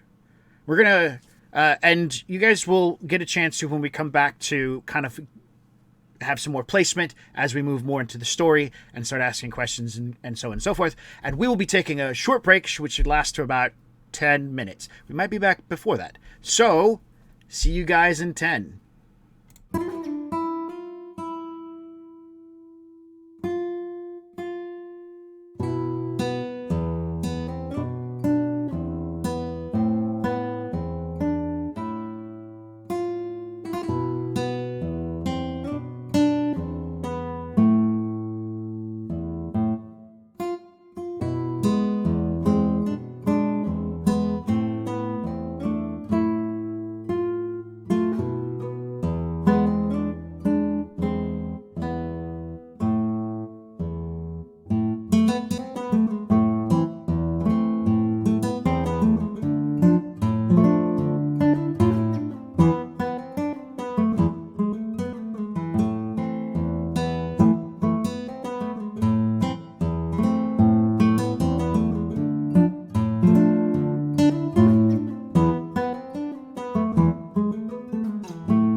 and welcome back, everybody. The cameras are a bit messed up. Here I am up here. Yeah. We have lost our doctor. He will be back, I'm sure. But in the meantime, I'm going to make adjustments, and we're just going to hang out. Oh, there he is. Yay. Yeah, we had about 30 seconds left on the break, and then Soy Mage dropped, and everything went sideways. Oh. I was wondering how long it would take before it was to happen. Well, now All I know right. that it can. Welcome back, everybody, to the second half of this Deadlands game on original box set. I'm the Marshal, Max, and these are my players. Sarah, Rusty, Soy Mage, and James. And we're catching up to everybody as they have hopped on a train from Little Rock, Arkansas to Dodge, Kansas. Is Dodge, Kansas? Yes. Okay, good. My geometry fails me. Oh God, my geography fails me. Well, I'll just. Words are hard. Whew. All right. We've had a chance for the group to be on the train and begin socializing and meet each other. A lot of the people on the train are pretty much generally good folk. No one seems to be in like a kind of mood. The only person who is in a kind of mood is Whiskey. And he seems to be lubricating his innards up really well with his flask of whiskey. So, you guys have had a chance. And in this first part of this train ride, in such of a jovial manner, the conductor has come through and clipped everybody's tickets. But Ollie's, because Ollie doesn't have a ticket. And he comes around, he sees Ollie is calling for tickets. He just seems to ignore you in the event and walk past you and say nothing. Fine by me. Actually, I changed it. He's going to say, God willing, as he make eye contact with you.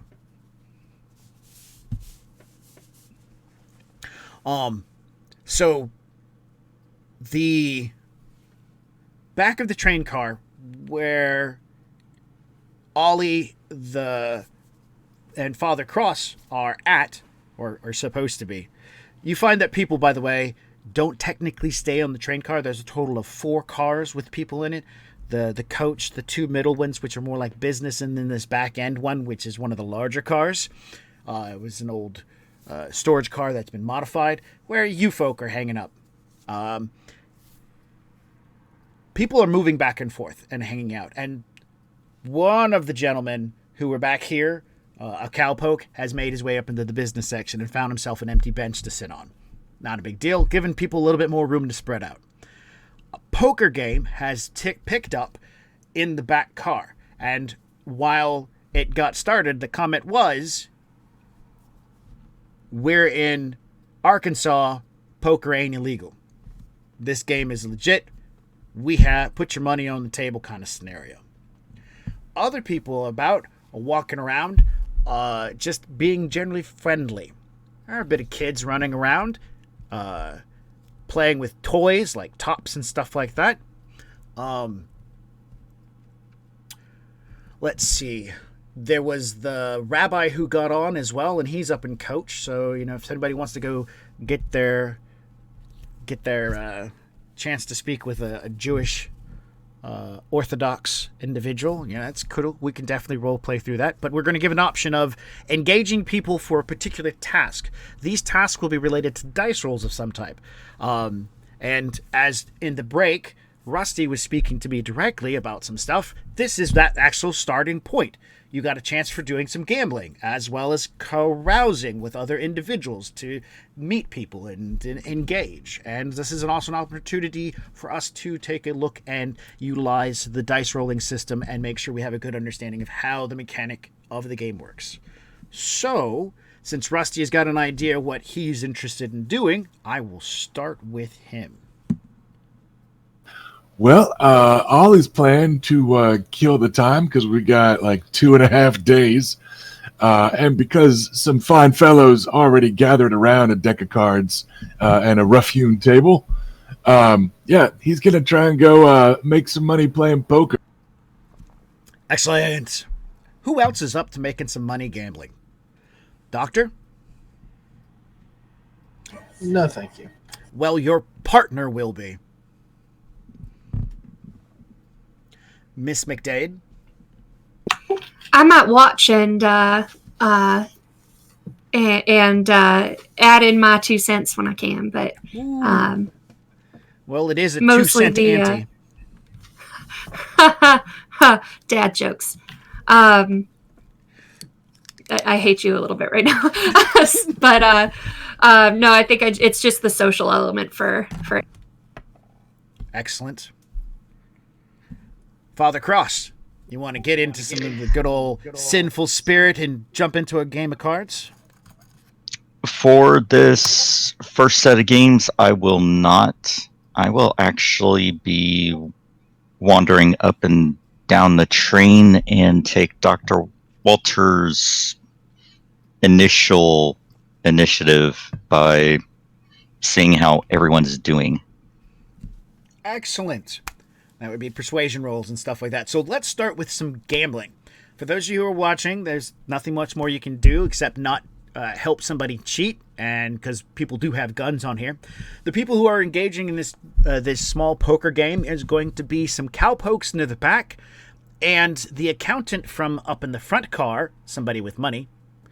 One of the cowpokes wandered around, found him, and offered the banker and him an opportunity to make some money, and the accountant actually said yes, while the banker's like, no, that's kind of where you're coming from. In the meantime, in the middle of the car, a gentleman who thinks he's somewhat decent, an upstated individual with a bit of cash who thinks he can definitely win these cowpokes out, will be coming back to play the game. So, how does gambling work?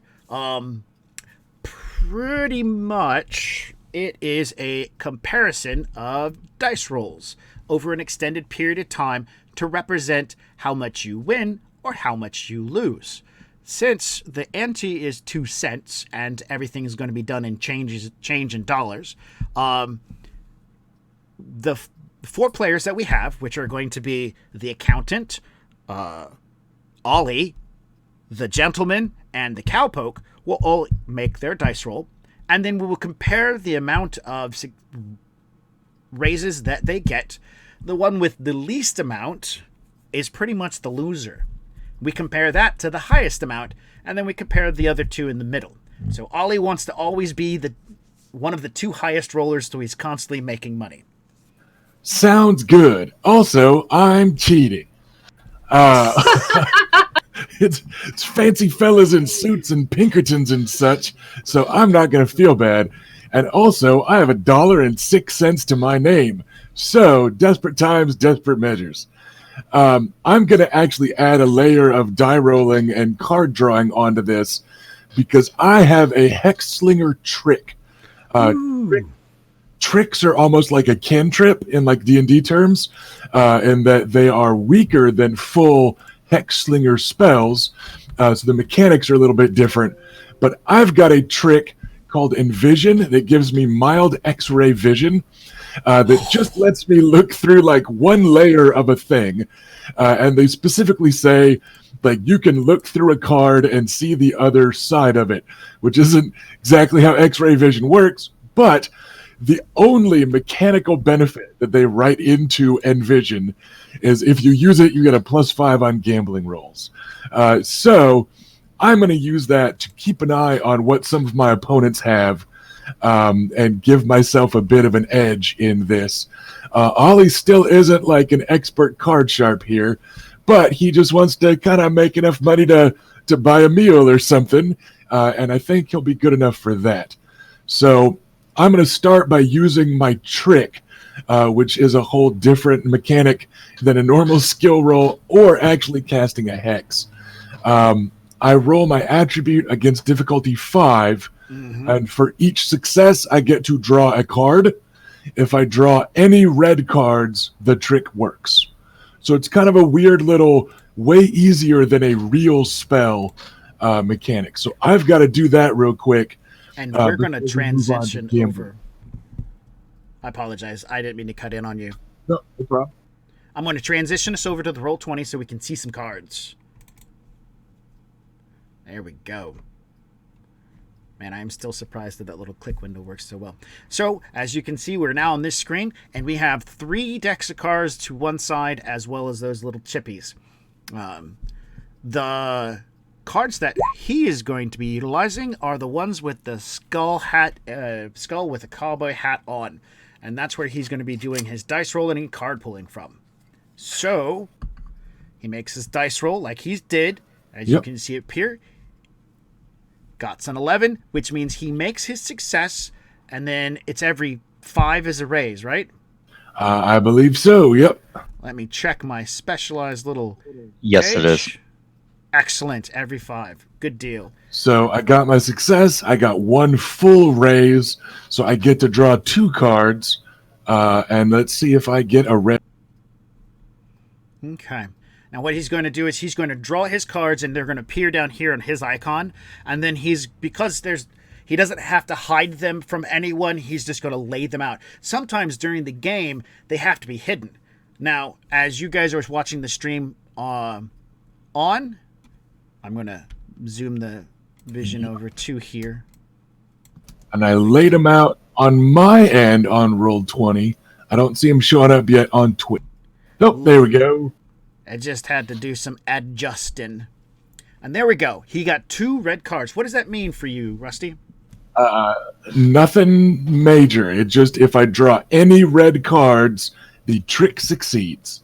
So yeah, I don't get any extra for extra red cards or anything, because it's just, again, it's kind of a cantrip level minor magic. But yeah, so that means my trick will succeed.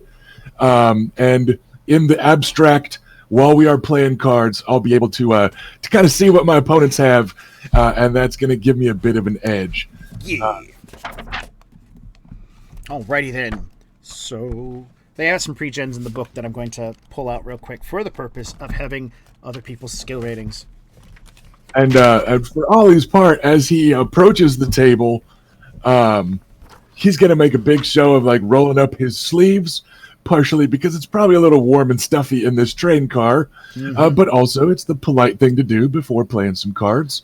So yeah, the kind of off-white, like generously off-white. It was probably supposed to be a white shirt. It probably was a white shirt when he bought it a long time ago, but it's probably got about a year of wear and tear and trail on it. So it's a nice kind of off-white, yellowish brown, just permanent coloration. But he'll roll those sleeves up just about to his elbows and go, well, fellas, after getting my legs stitched up, I'm feeling like might just be my lucky day. So let's swap some pennies, shall we? You know, and he'll be real amiable and friendly about it all. Alrighty then.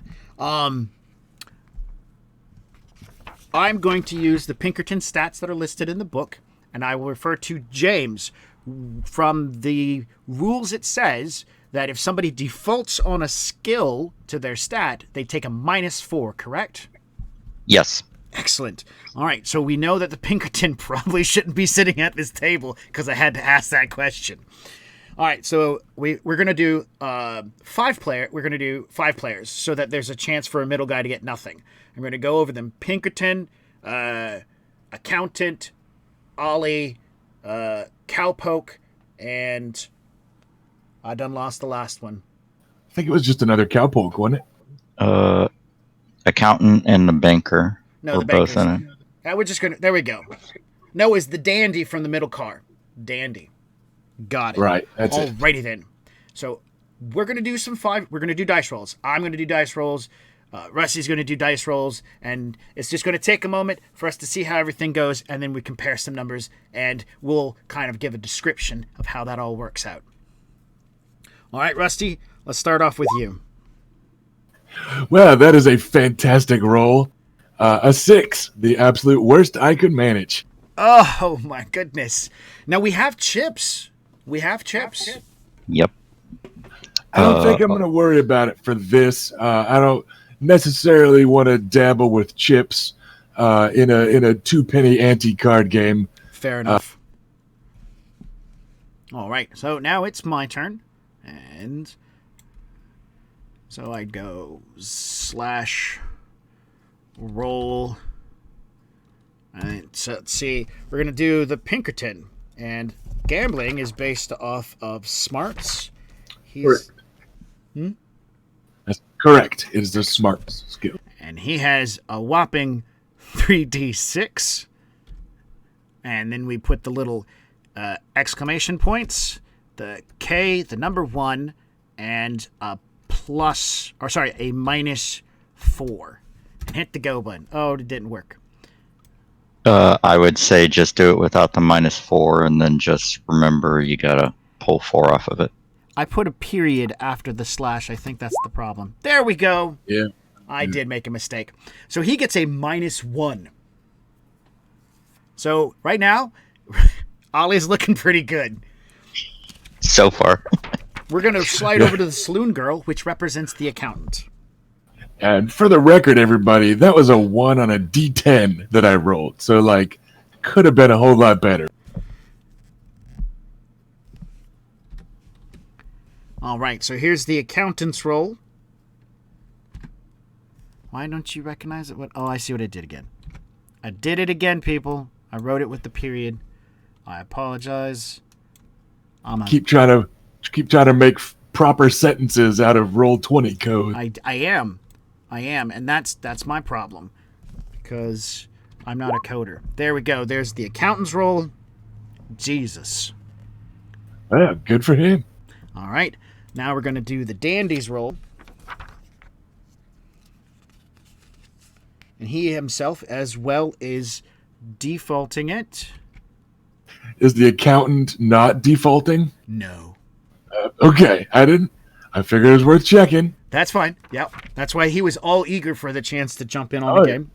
He's like, yay, taking money from poor people in the back of the train. Let's do this. Instead of taking poor people's money from the bank. Right? All right. And so this person's defaulting as well, and we're going to do that. And he's D8. But he's got that default negative, so it's not going to do very well for him. Or not. Or me. Oh my god. So this is the dandy, by the way. Where's the... So, just so viewers know, while Max is looking up the next set of stats, dice explode in Deadlands Classic. So yes, that guy just rolled a 27 on a D8.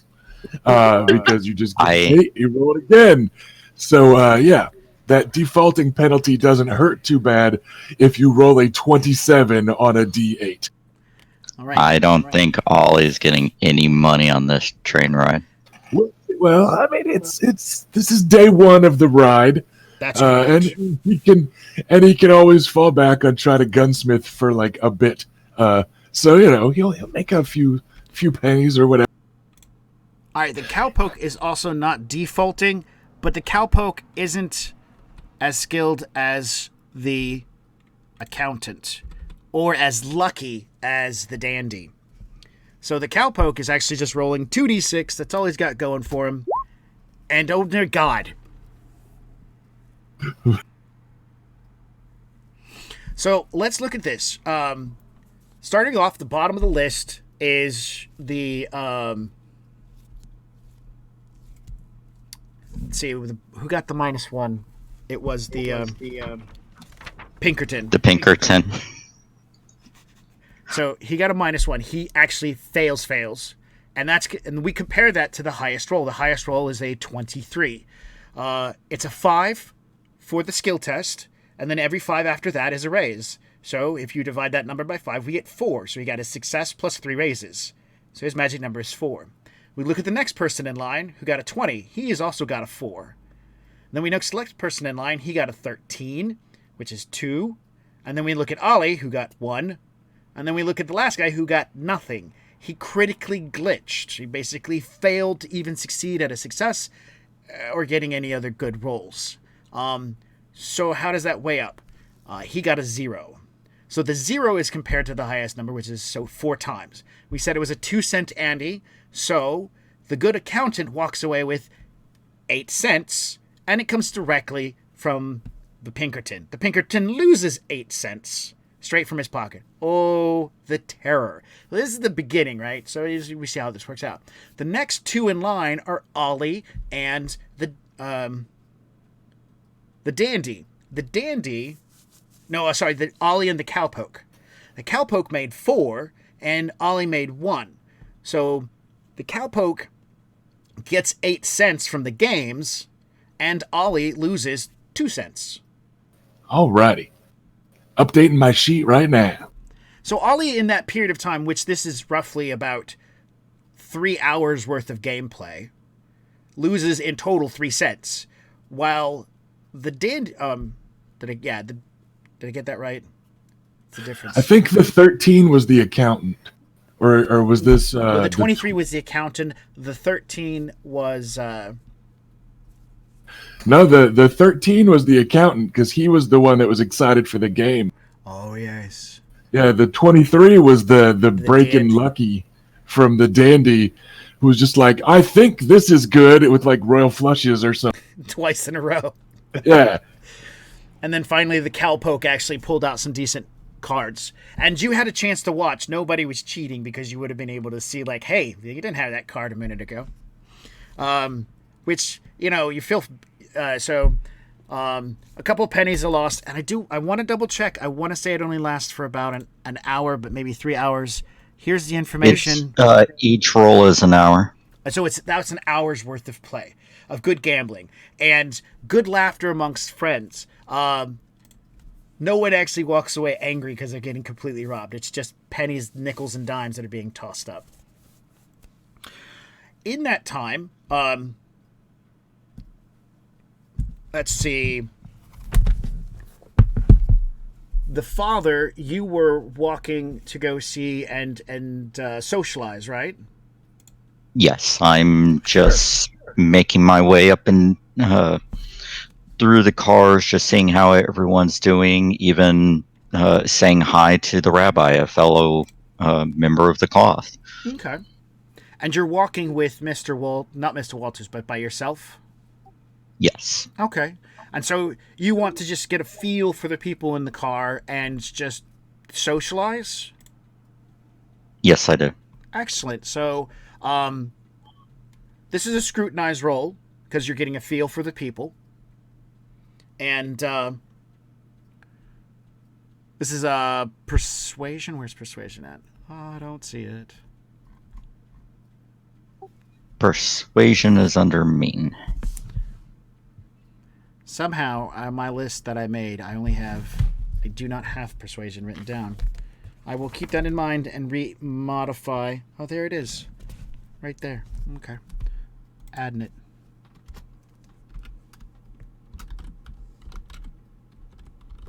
So let's do that scrutinize roll. And then I'll tell you what, because you're getting a feel for the people, right? Yes. Sure. It's going to be a fair, which is a 5.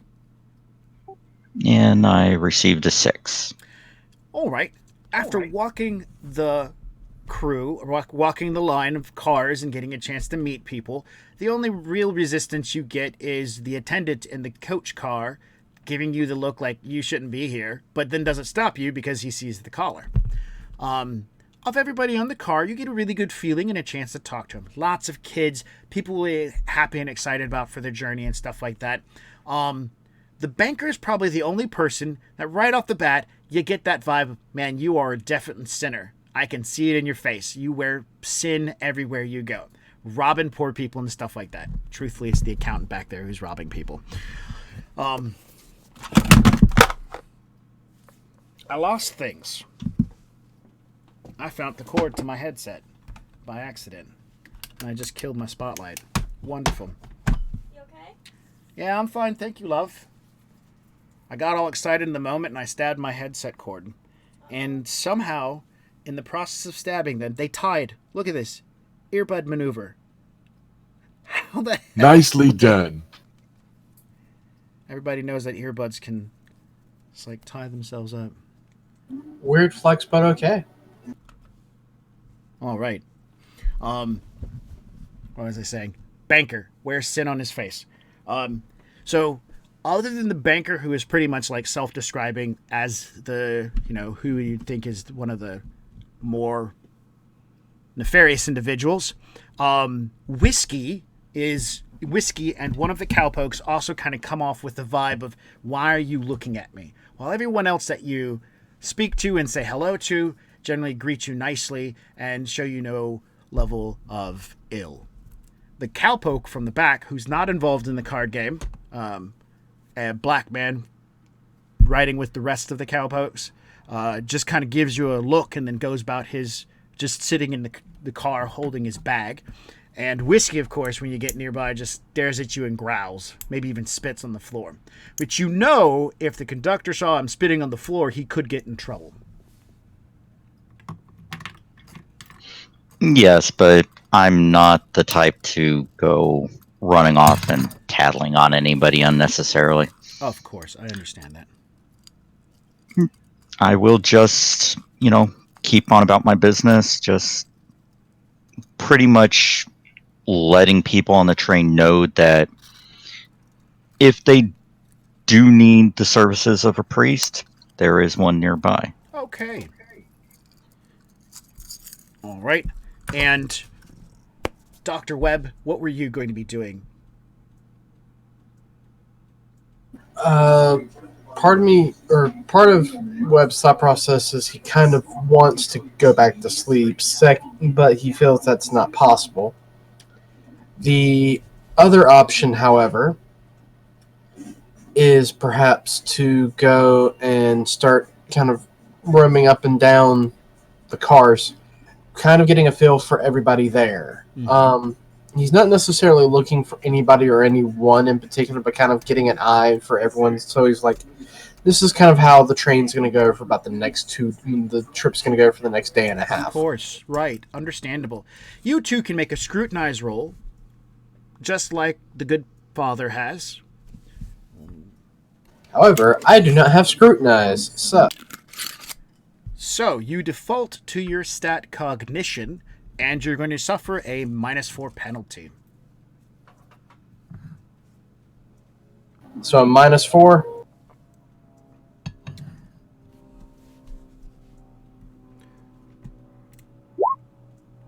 A result of 1. This is good. Let me point at this so I can get an idea. Yep. You rolled a 5. You didn't roll a 1 and suffer a -4. You rolled a 5 and suffer a -4. So, you're not as good as feeling out the crowd as your good friend Dr. Walter is. But you do find the only sick man on the train. As you're walking up and down, kind of getting a feel for people, you pass by a man who is slightly sweaty in appearance. He has got a bunch of stuff in the seat with him, and it's kind of like piled up, and sitting next to him is a woman who has her back completely turned to him. Maybe they're related, or brother, sister, or husband, wife, whatever.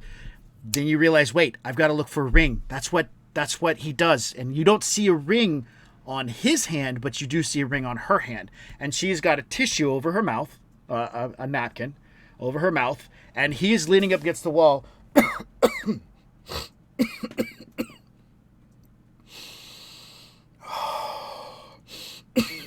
And so as you're like trying to feel people out and do the same thing that Walter does, as you get past him, your mind just rolls right back to his seat where there's a man sweating and leaning against the car wall, coughing. So I'm gonna take my handkerchief out and cover my face, and ask, "Is everything all right here, or is there a problem or anything along those lines?"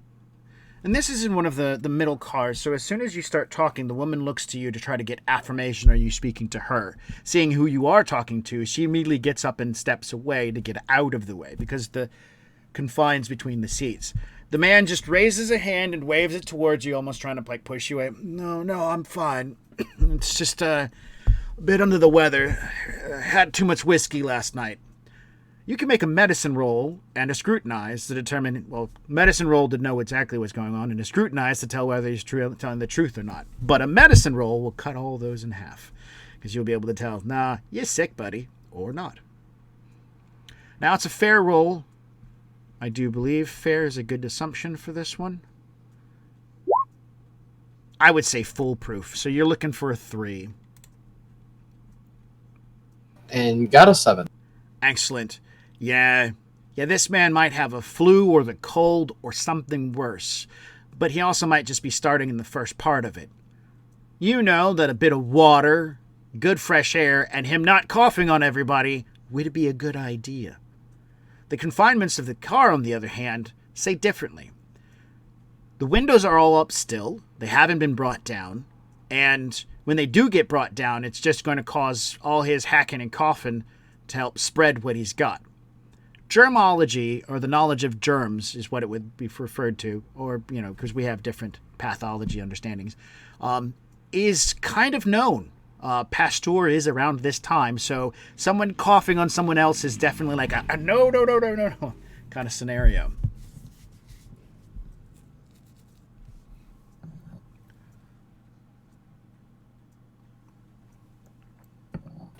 Sir, you're able to. My recommendation would be to perhaps head outside and try and take a couple of few deep breaths of this nice dry air we're having. Other than that, I know I cannot prescribe all that much, but if you do need assistance, please do not hesitate to come find me. He once again, just puts his hand up to kind of like shuttle you off, like, just let me rest. I'll have some whiskey with my dinner. Very well. All right. You get a chance to leave this gentleman behind while still covering your face and whatnot. Do you want to do anything else, or just keep walking around meeting and talking to people and stuff like that? I'm going to keep up with the meeting and talking. Okay. If nothing else, that kind of establishes me as being slightly sociable, and hopefully lets me avoid any more small. Sure, of course. And again, you didn't roll that really well for scrutinizing, and of course, which is fine with me because it helps lead more into like the whole imagery and whatnot that I'm going for. You move from one car to the next car, going back into the back with everyone else is sitting, and your normal training and skill leads you to notice that there is some a woman with about 2 children, and they're resting. But you, on first notion, that woman looks kind of sickly. And not in the sense that she's sick or anything, but doesn't look like she's seen a rather good meal in a while. The kids, on the other hand, don't seem that bad off. She lays rather still, and you realize she might just be, a skinny woman, but does look kind of sickly.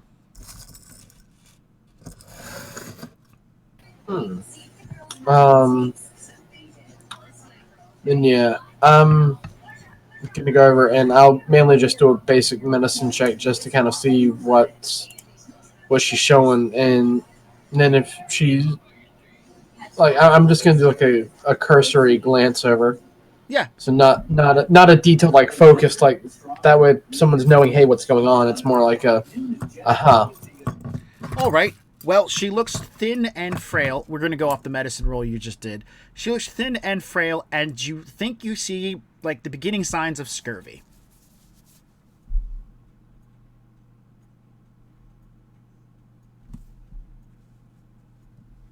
Okay. Also, I'm not going to say anything unless anyone tries to notice and kind of call me out on anything.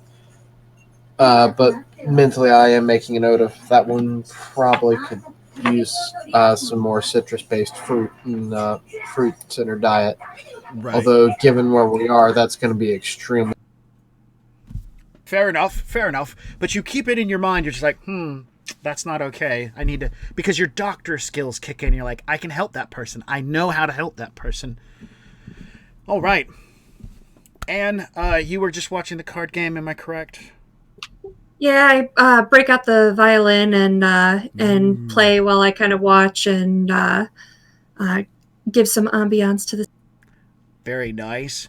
And I think that pretty much kind of centers around. I would like for you to do a performing role just so that we can showcase your skill, because that's important to do so. All right. Oh, All right, so I was just going to make it a foolproof for doing like a simple song. Were you doing anything complex? I mean, I take my, like, I kind of consider it practice rather than performing, but like, because that's how I get better. But no, I can do some pretty complex melodies. And especially if I find something that, like, one of the tunes that the group seems to react to and like hums along to or anything like that, I'll play some things that they can sing along to, and but add in some tricksy improv in there. Very nice. Yeah, I can definitely, because if it was practice, I could see it as a three, a foolproof. But you go beyond practice, because at some point, Whiskey starts slapping his knee and stomping his foot along with it and letting out a big old hee, and so it definitely gets like the pulse of the back car picked up quite a bit as the poker game's going and whatnot, and the Whiskey breaks out some alcohol, and everybody starts getting into the moment. And so like Dr. Webb, you are definitely in the back with all this, while this is going on, and the woman, like I said, she's frail. She's just kind of like, oh, she's clapping along as you're making observations, and this is definitely picking up the feeling for the card game and whatnot. And through the playing of the card game and the great music, you get enough attention from front cars and stuff like that. The conductor decides to come back and see what all the noise and hullabaloo is about. Upon seeing the playing of music, he does not engage. He just watches for a moment, but he catches Whiskey drinking and whatnot and handing out, dulling the alcohol up, and he comes up and informs him that he should reserve the drinking to around supper time and not in front of women. Which, of course, Whiskey tells him in no short terms, go stick it up your arse. Ollie's going to be cheerfully singing along once Miss McDade gets to sawing on that fiddle. So, yeah, he'll definitely be leading some of the card players and taking a break for a second or two here and there, when it's not our turn to be, singing along and having a good. Excellent. And it is a jubial moment. It's very jovial. Jubial? Is it jubial a word? Jovial.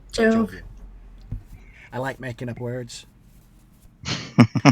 It is, so it's exciting. So that leads from the breakfast time, and that leads into lunch, in which some of you guys, oh, that's your singing. Ollie keeps up pretty well. Oh, crap. This is why you didn't do good in poker. Mr. Galveston and Miss McDade, I think, are officially making this the party card. Yup. Party car in the house. No, just me. Lunch comes. There's no trolley car. Nobody comes back here to serve food. Food will be served in the coach, so Anne can go back up there and grab something to eat if you so want to. Most people have brought food. So, like, in the coach, you get breakfast, lunch, dinner. In the business section, you get dinner. And back here, you get nothing. You got to bring your own food. That's how it works out. Also, back here, you don't have a bed except climbing into the rafters of this train car. So, like, lunch comes, everybody's enjoying themselves, riding along. It gets close to the dinner time, at which Whiskey happily breaks out more of his drink to be kind of like enjoying it as dinner is being brought out and people are having a chance to eat. There is a stove in the car behind the last car. It's a small, like, kitchen area where the conductor allows people to have access to where they can cook food, boil water, and this potbelly stove back there. So you guys are not without facilities. There's a place to go to the bathroom back there too. Is a slop bucket that you can shit in back there and do whatnot, and that gets tossed off the train. And of course, so that it has some accoutrements to being civilized. Dinner comes around and everybody's serving and whatnot, and the conductor comes back and says, good news to everyone in the last car. I've made too many biscuits, and therefore, bam, he's going to hand out biscuits to everybody. And he asked if the two individuals who were performing earlier, if you could provide some music for everyone else, that'd be greatly appreciated. I'm sure everybody would enjoy a nice little musical kind of thing. To top that off, Dr. Weber, you've got a chance to move back to your car. Dr. Webb, Dr. Walter has dragged you to the front car to where he is now hanging out with two of his esteemed colleagues who are from a certificate. They're moving. They do land deeds and writing land deeds, and so he's sitting in the front car with them. When you arrive to join with them, they're having whiskey sours. All of them are sitting around drinking some whiskey sours. So we're going to pick up from that point in time, and I'll start off with Rusty and Sarah's character. Do you guys want to perform for the rest of the train for dinner time? I'm riding on somebody else's dime, and I just got some free biscuits. So yeah, Ollie's down for whatever. He's all about keeping other people handy out here in the weird, wild dangers of the West. And Anna's more than happy to play. She loves it, and she'll even sometimes put the violin down and sing along if she's so inspired. Excellent. Yeah, Ollie will grouch a little about having misplaced his guitar about the same time he lost his horse, which was about 3 days walk ago. But his singing voice makes up for it. Excellent. So the conductor will explain that the best place for you to sit is the first business car, because then everybody will easily hear you because the music will drift back to the back, and he will go about his business. Father Cross, what do you want to be doing during dinner time? I will pray over the meal in the car.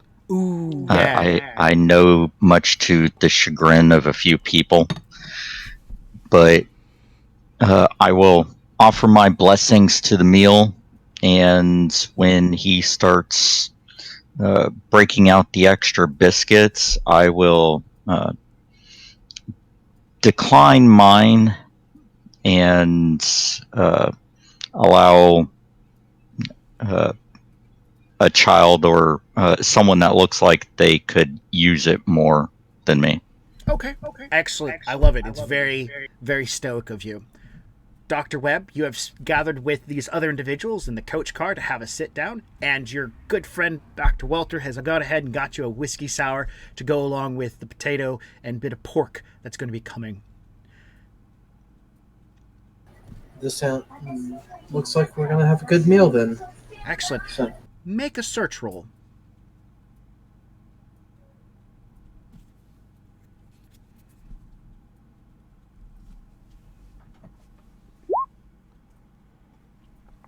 It is a foolproof. As you sit to the table and mention that the priest is coming through and start to do a prayer for everybody's meals and whatnot, the whiskey sours have cherries in them. Cherries have vitamin C in them.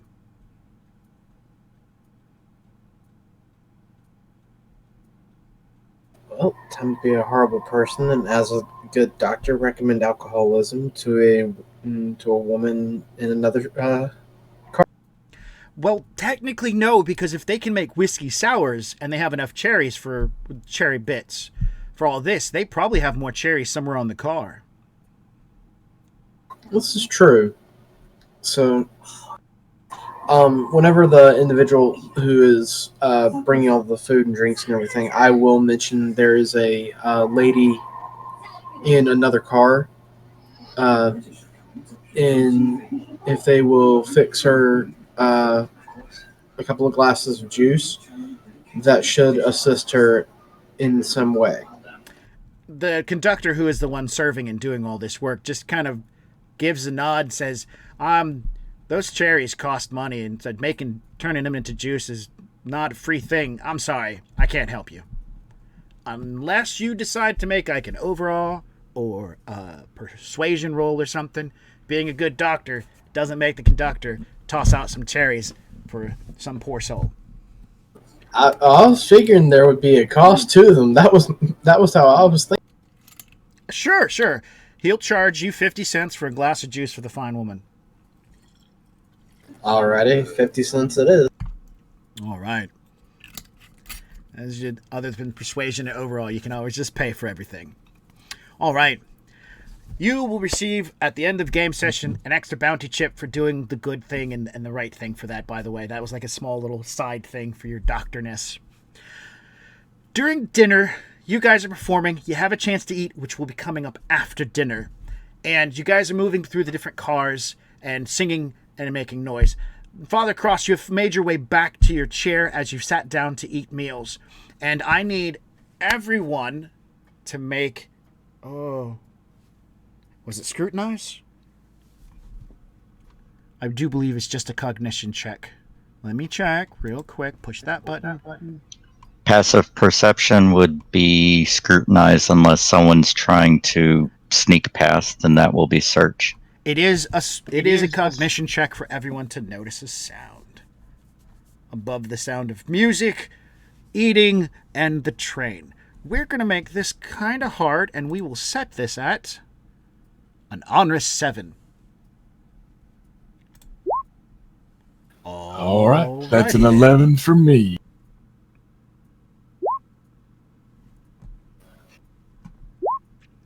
There we go. Watch out, guys. My 3 there. That's pretty great stuff. You said scrutinize or search? It's going to be cognition.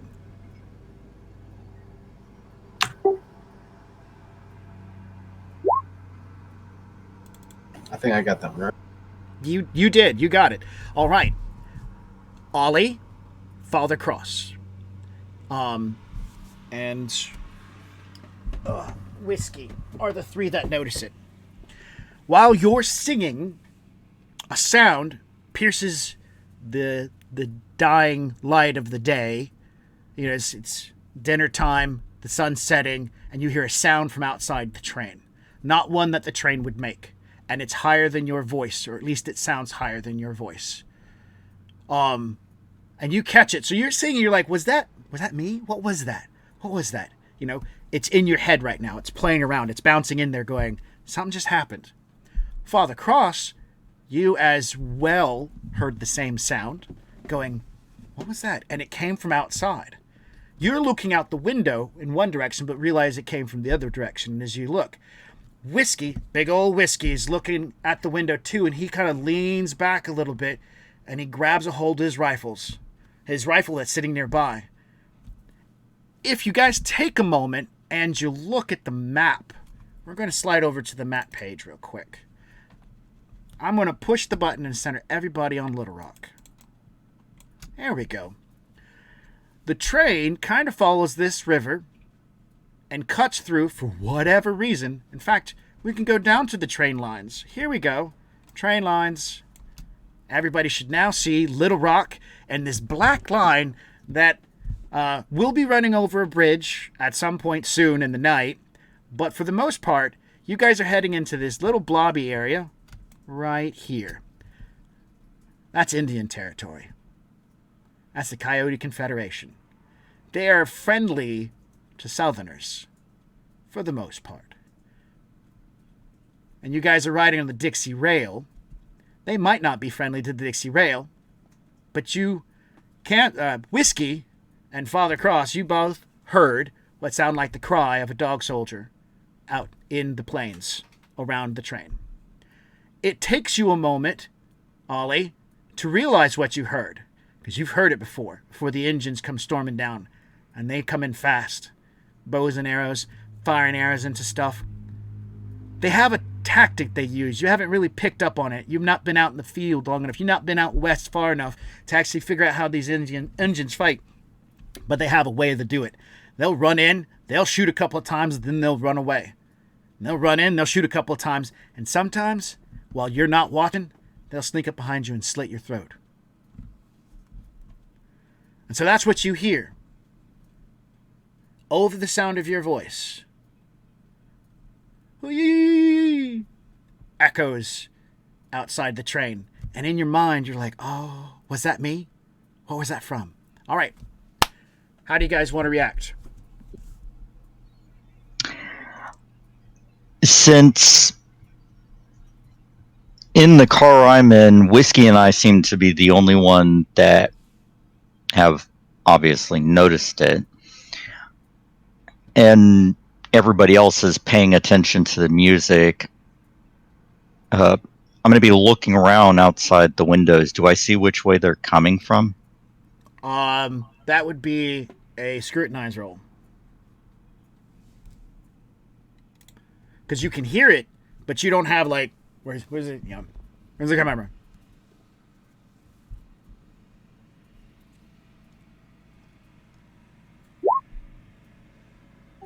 Eight. It is coming from the side of the train where Whiskey is riding on. So you're on the left-hand side, he's on the right-hand side.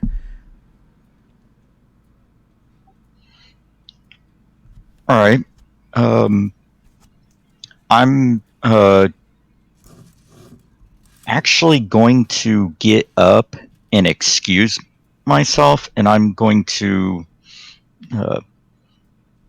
grab my bags as I head towards the back of the car and get in between them. You're getting out of the car you're in to the in-between areas between cars. Right. At the farthest end, so you're between the last car filled with people and the little kitchen area. Yes, I want to make sure that I'm hearing things right, so I'm going to be in between the cars, just looking around a little more. Okay.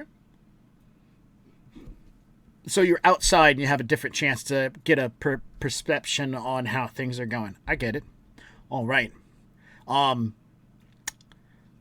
Whiskey, on the other hand, and Ollie, you see Whiskey pull up his buffalo hunting rifle, and he immediately opens it up and slides it around and closes that sucker. It's a single shot, so he's got to load one at a time. But he does so. Then he reaches up and grabs a hold of his window and starts pulling that sucker down. Yeah, once I kind of place the noise, Ollie's going to stop singing, and he's going to like hold up a hand to his fiddle song counterpart, the lovely Miss McDade. So he just middle of the song, he'll stop and go, "Hang on," and then kind of look, try to peer out the windows and think maybe we got us an escort, y'all. All right. And Anna, go ahead. Anna will stop playing when he says that and try to listen for anything. Kind of confused as to what he. All right. We're going to go to the front car with the two Pinkertons. As dinner is going along, you can hear the music from the back. You guys are enjoying yourself. You feel confident that you've helped a woman out by getting her some cherry juice. The music stops, and your cues mostly come from what Walter does, what Kyle does. And as he's talking and whatnot, and he stops, he turns and looks at you and said, "Something's wrong. The music stopped." But not in a like, "Oh no, danger's afoot." More like, "Huh, that's strange." So you're aware something has changed as far as it goes for the dinner scene, but you're not aware of what's going on outside. Windows, by the way, in your car are up. Meanwhile, back in the last car, everybody hears, well, actually, at this point in time, everybody will hear the cry of a dog soldier. As three of them come over a small running bluff on horseback with arrows drawn back and ready to fire into the side of the train. One is going to be at the last car, one is going to be in one of the middle cars, and one is going to be at the front car. And when they cry out, and, of course, this is a very familiar cry to you. You've heard this once before, several times before, probably.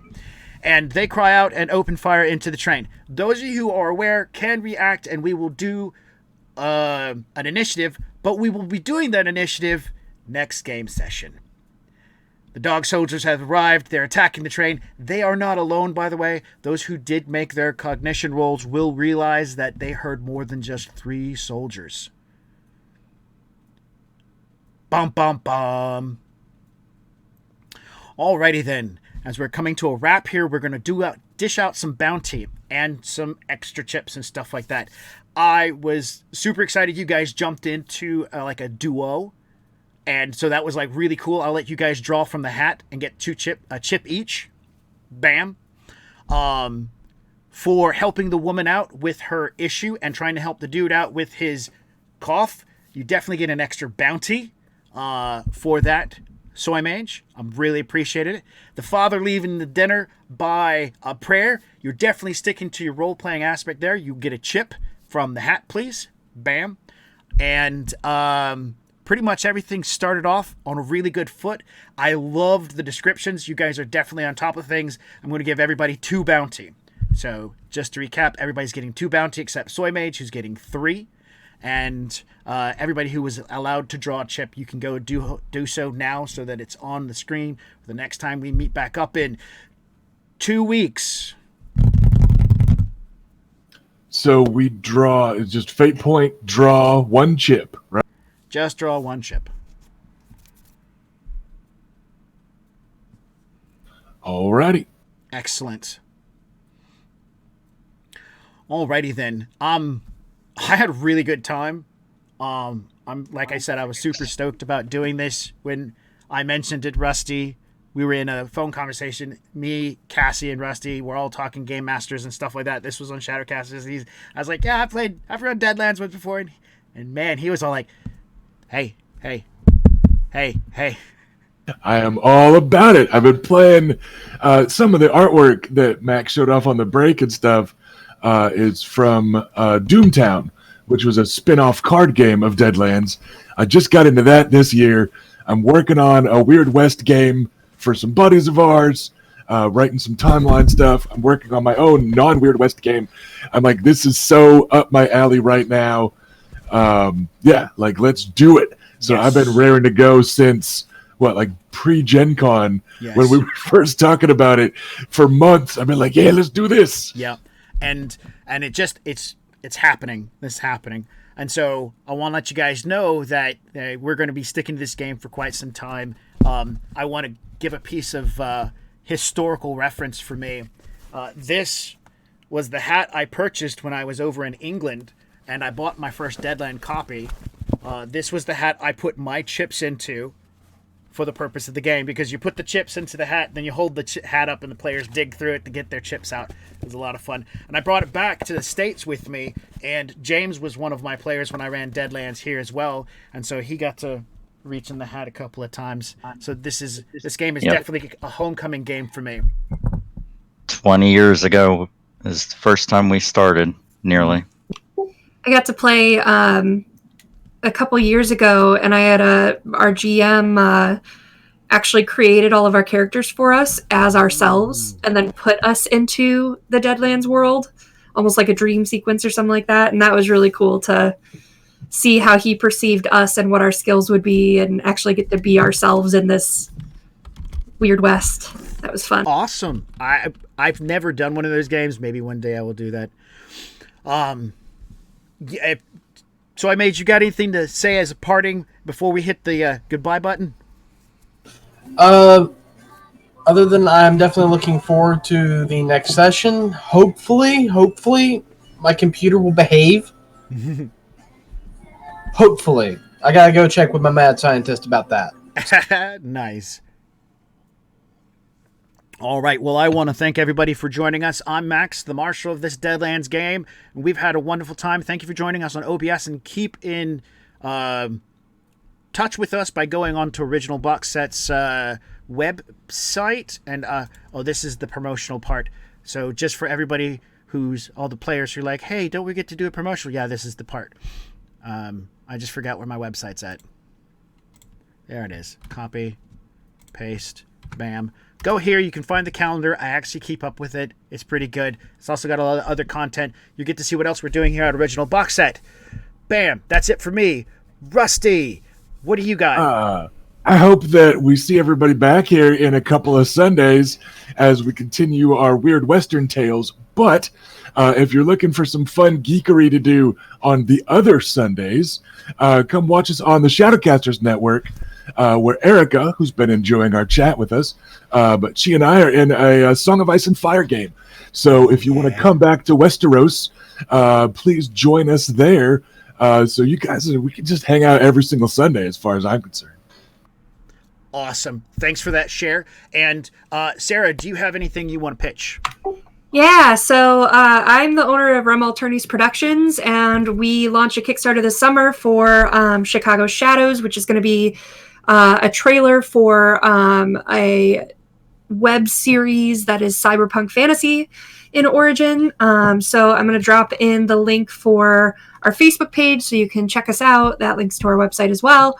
But we shoot in February, so we're in pre-production right now, and that's super exciting and fun. So yeah, check us out. Excellent. All right. Soy Mage, do you have anything you want to pitch? Yeah. Well, for at the second, the channel I normally also stream on, which is on whenever on Roll Call RPG. We've been doing a D&D campaign on there that's set in the Innistrad plane from Magic the Gathering. Right this second. Yeah, right this second, unfortunately, we are dealing with a little bit of a hiatus as real life is kind of taking over. But at the same time, I'm also looking either for on there or on here, and I've got to talk with Max about that. I am looking into the near future of doing a Newark by Night Vampire the Masquerade campaign set in Newark, New Jersey in the in the current time period. So that's something I'm currently working on and driving myself insane with. So I hope to keep everyone kind of up to date on that one, so they kind of know, like, hey, this is when I need to start looking for people to play. Yeah, and so what we've got is a Discord that on my channel. What we do is we do calls. We do a call out. Hey, we're doing a what's the word? It's where the movie people, they say we need actors, and it's called something. Casting call? That thing. We do casting calls, and I'm about to post in our Discord information, and you can come hang out on our Discord where we talk about a bunch of stuff. And when we get that set up, I apologize, everything just changed on the view. It's because I pushed a button. When we get that set up, we'll do a casting call. You guys can reach out and join me and Soy Mage as we get prepped for this cool vampire game. James, you got anything to pitch? I just hope everyone had as much fun as we did watching us, and hope to see you guys back watching us in a couple of weeks. Excellent. So the final thing I'm going to mention is that in the next show, things will be slightly different as we will be working toward... in Shadowcast's network, it's generally called the Stream Boss. I'm going to use air quotes. I think that's their word. I can't take their word. But we're going to have like a Stream Boss-esque thing that's going to be taking place. And if I work it all right... Pine Box Entertainment is going to be providing us not only with amazing artwork that you guys are going to get a chance to see, they're also going to be going to give us some promotionals. Woot! And we will be doing like a raffle-like giveaway as Stream Boss gets annihilated and stuff like that, which I want to thank Erica for the 100 little bitsy thing there. It's a Streamlabs word. Thank you for that. Bam! Ooh, a Trail Boss. Man, I love talking with creative people. So we might have a Trail Boss, and it'll be going that direction. So, yeah, promotionals, Trail Bosses, engagement from the audience, stuff like that. In the meantime, I know everything's still skewed up here. I apologize. I don't even know where I'm at. How does this work? Buttons. Go back. There we go. Hey, everybody. All right, that's it. Please come back in 2 weeks. We love you all. Bye. And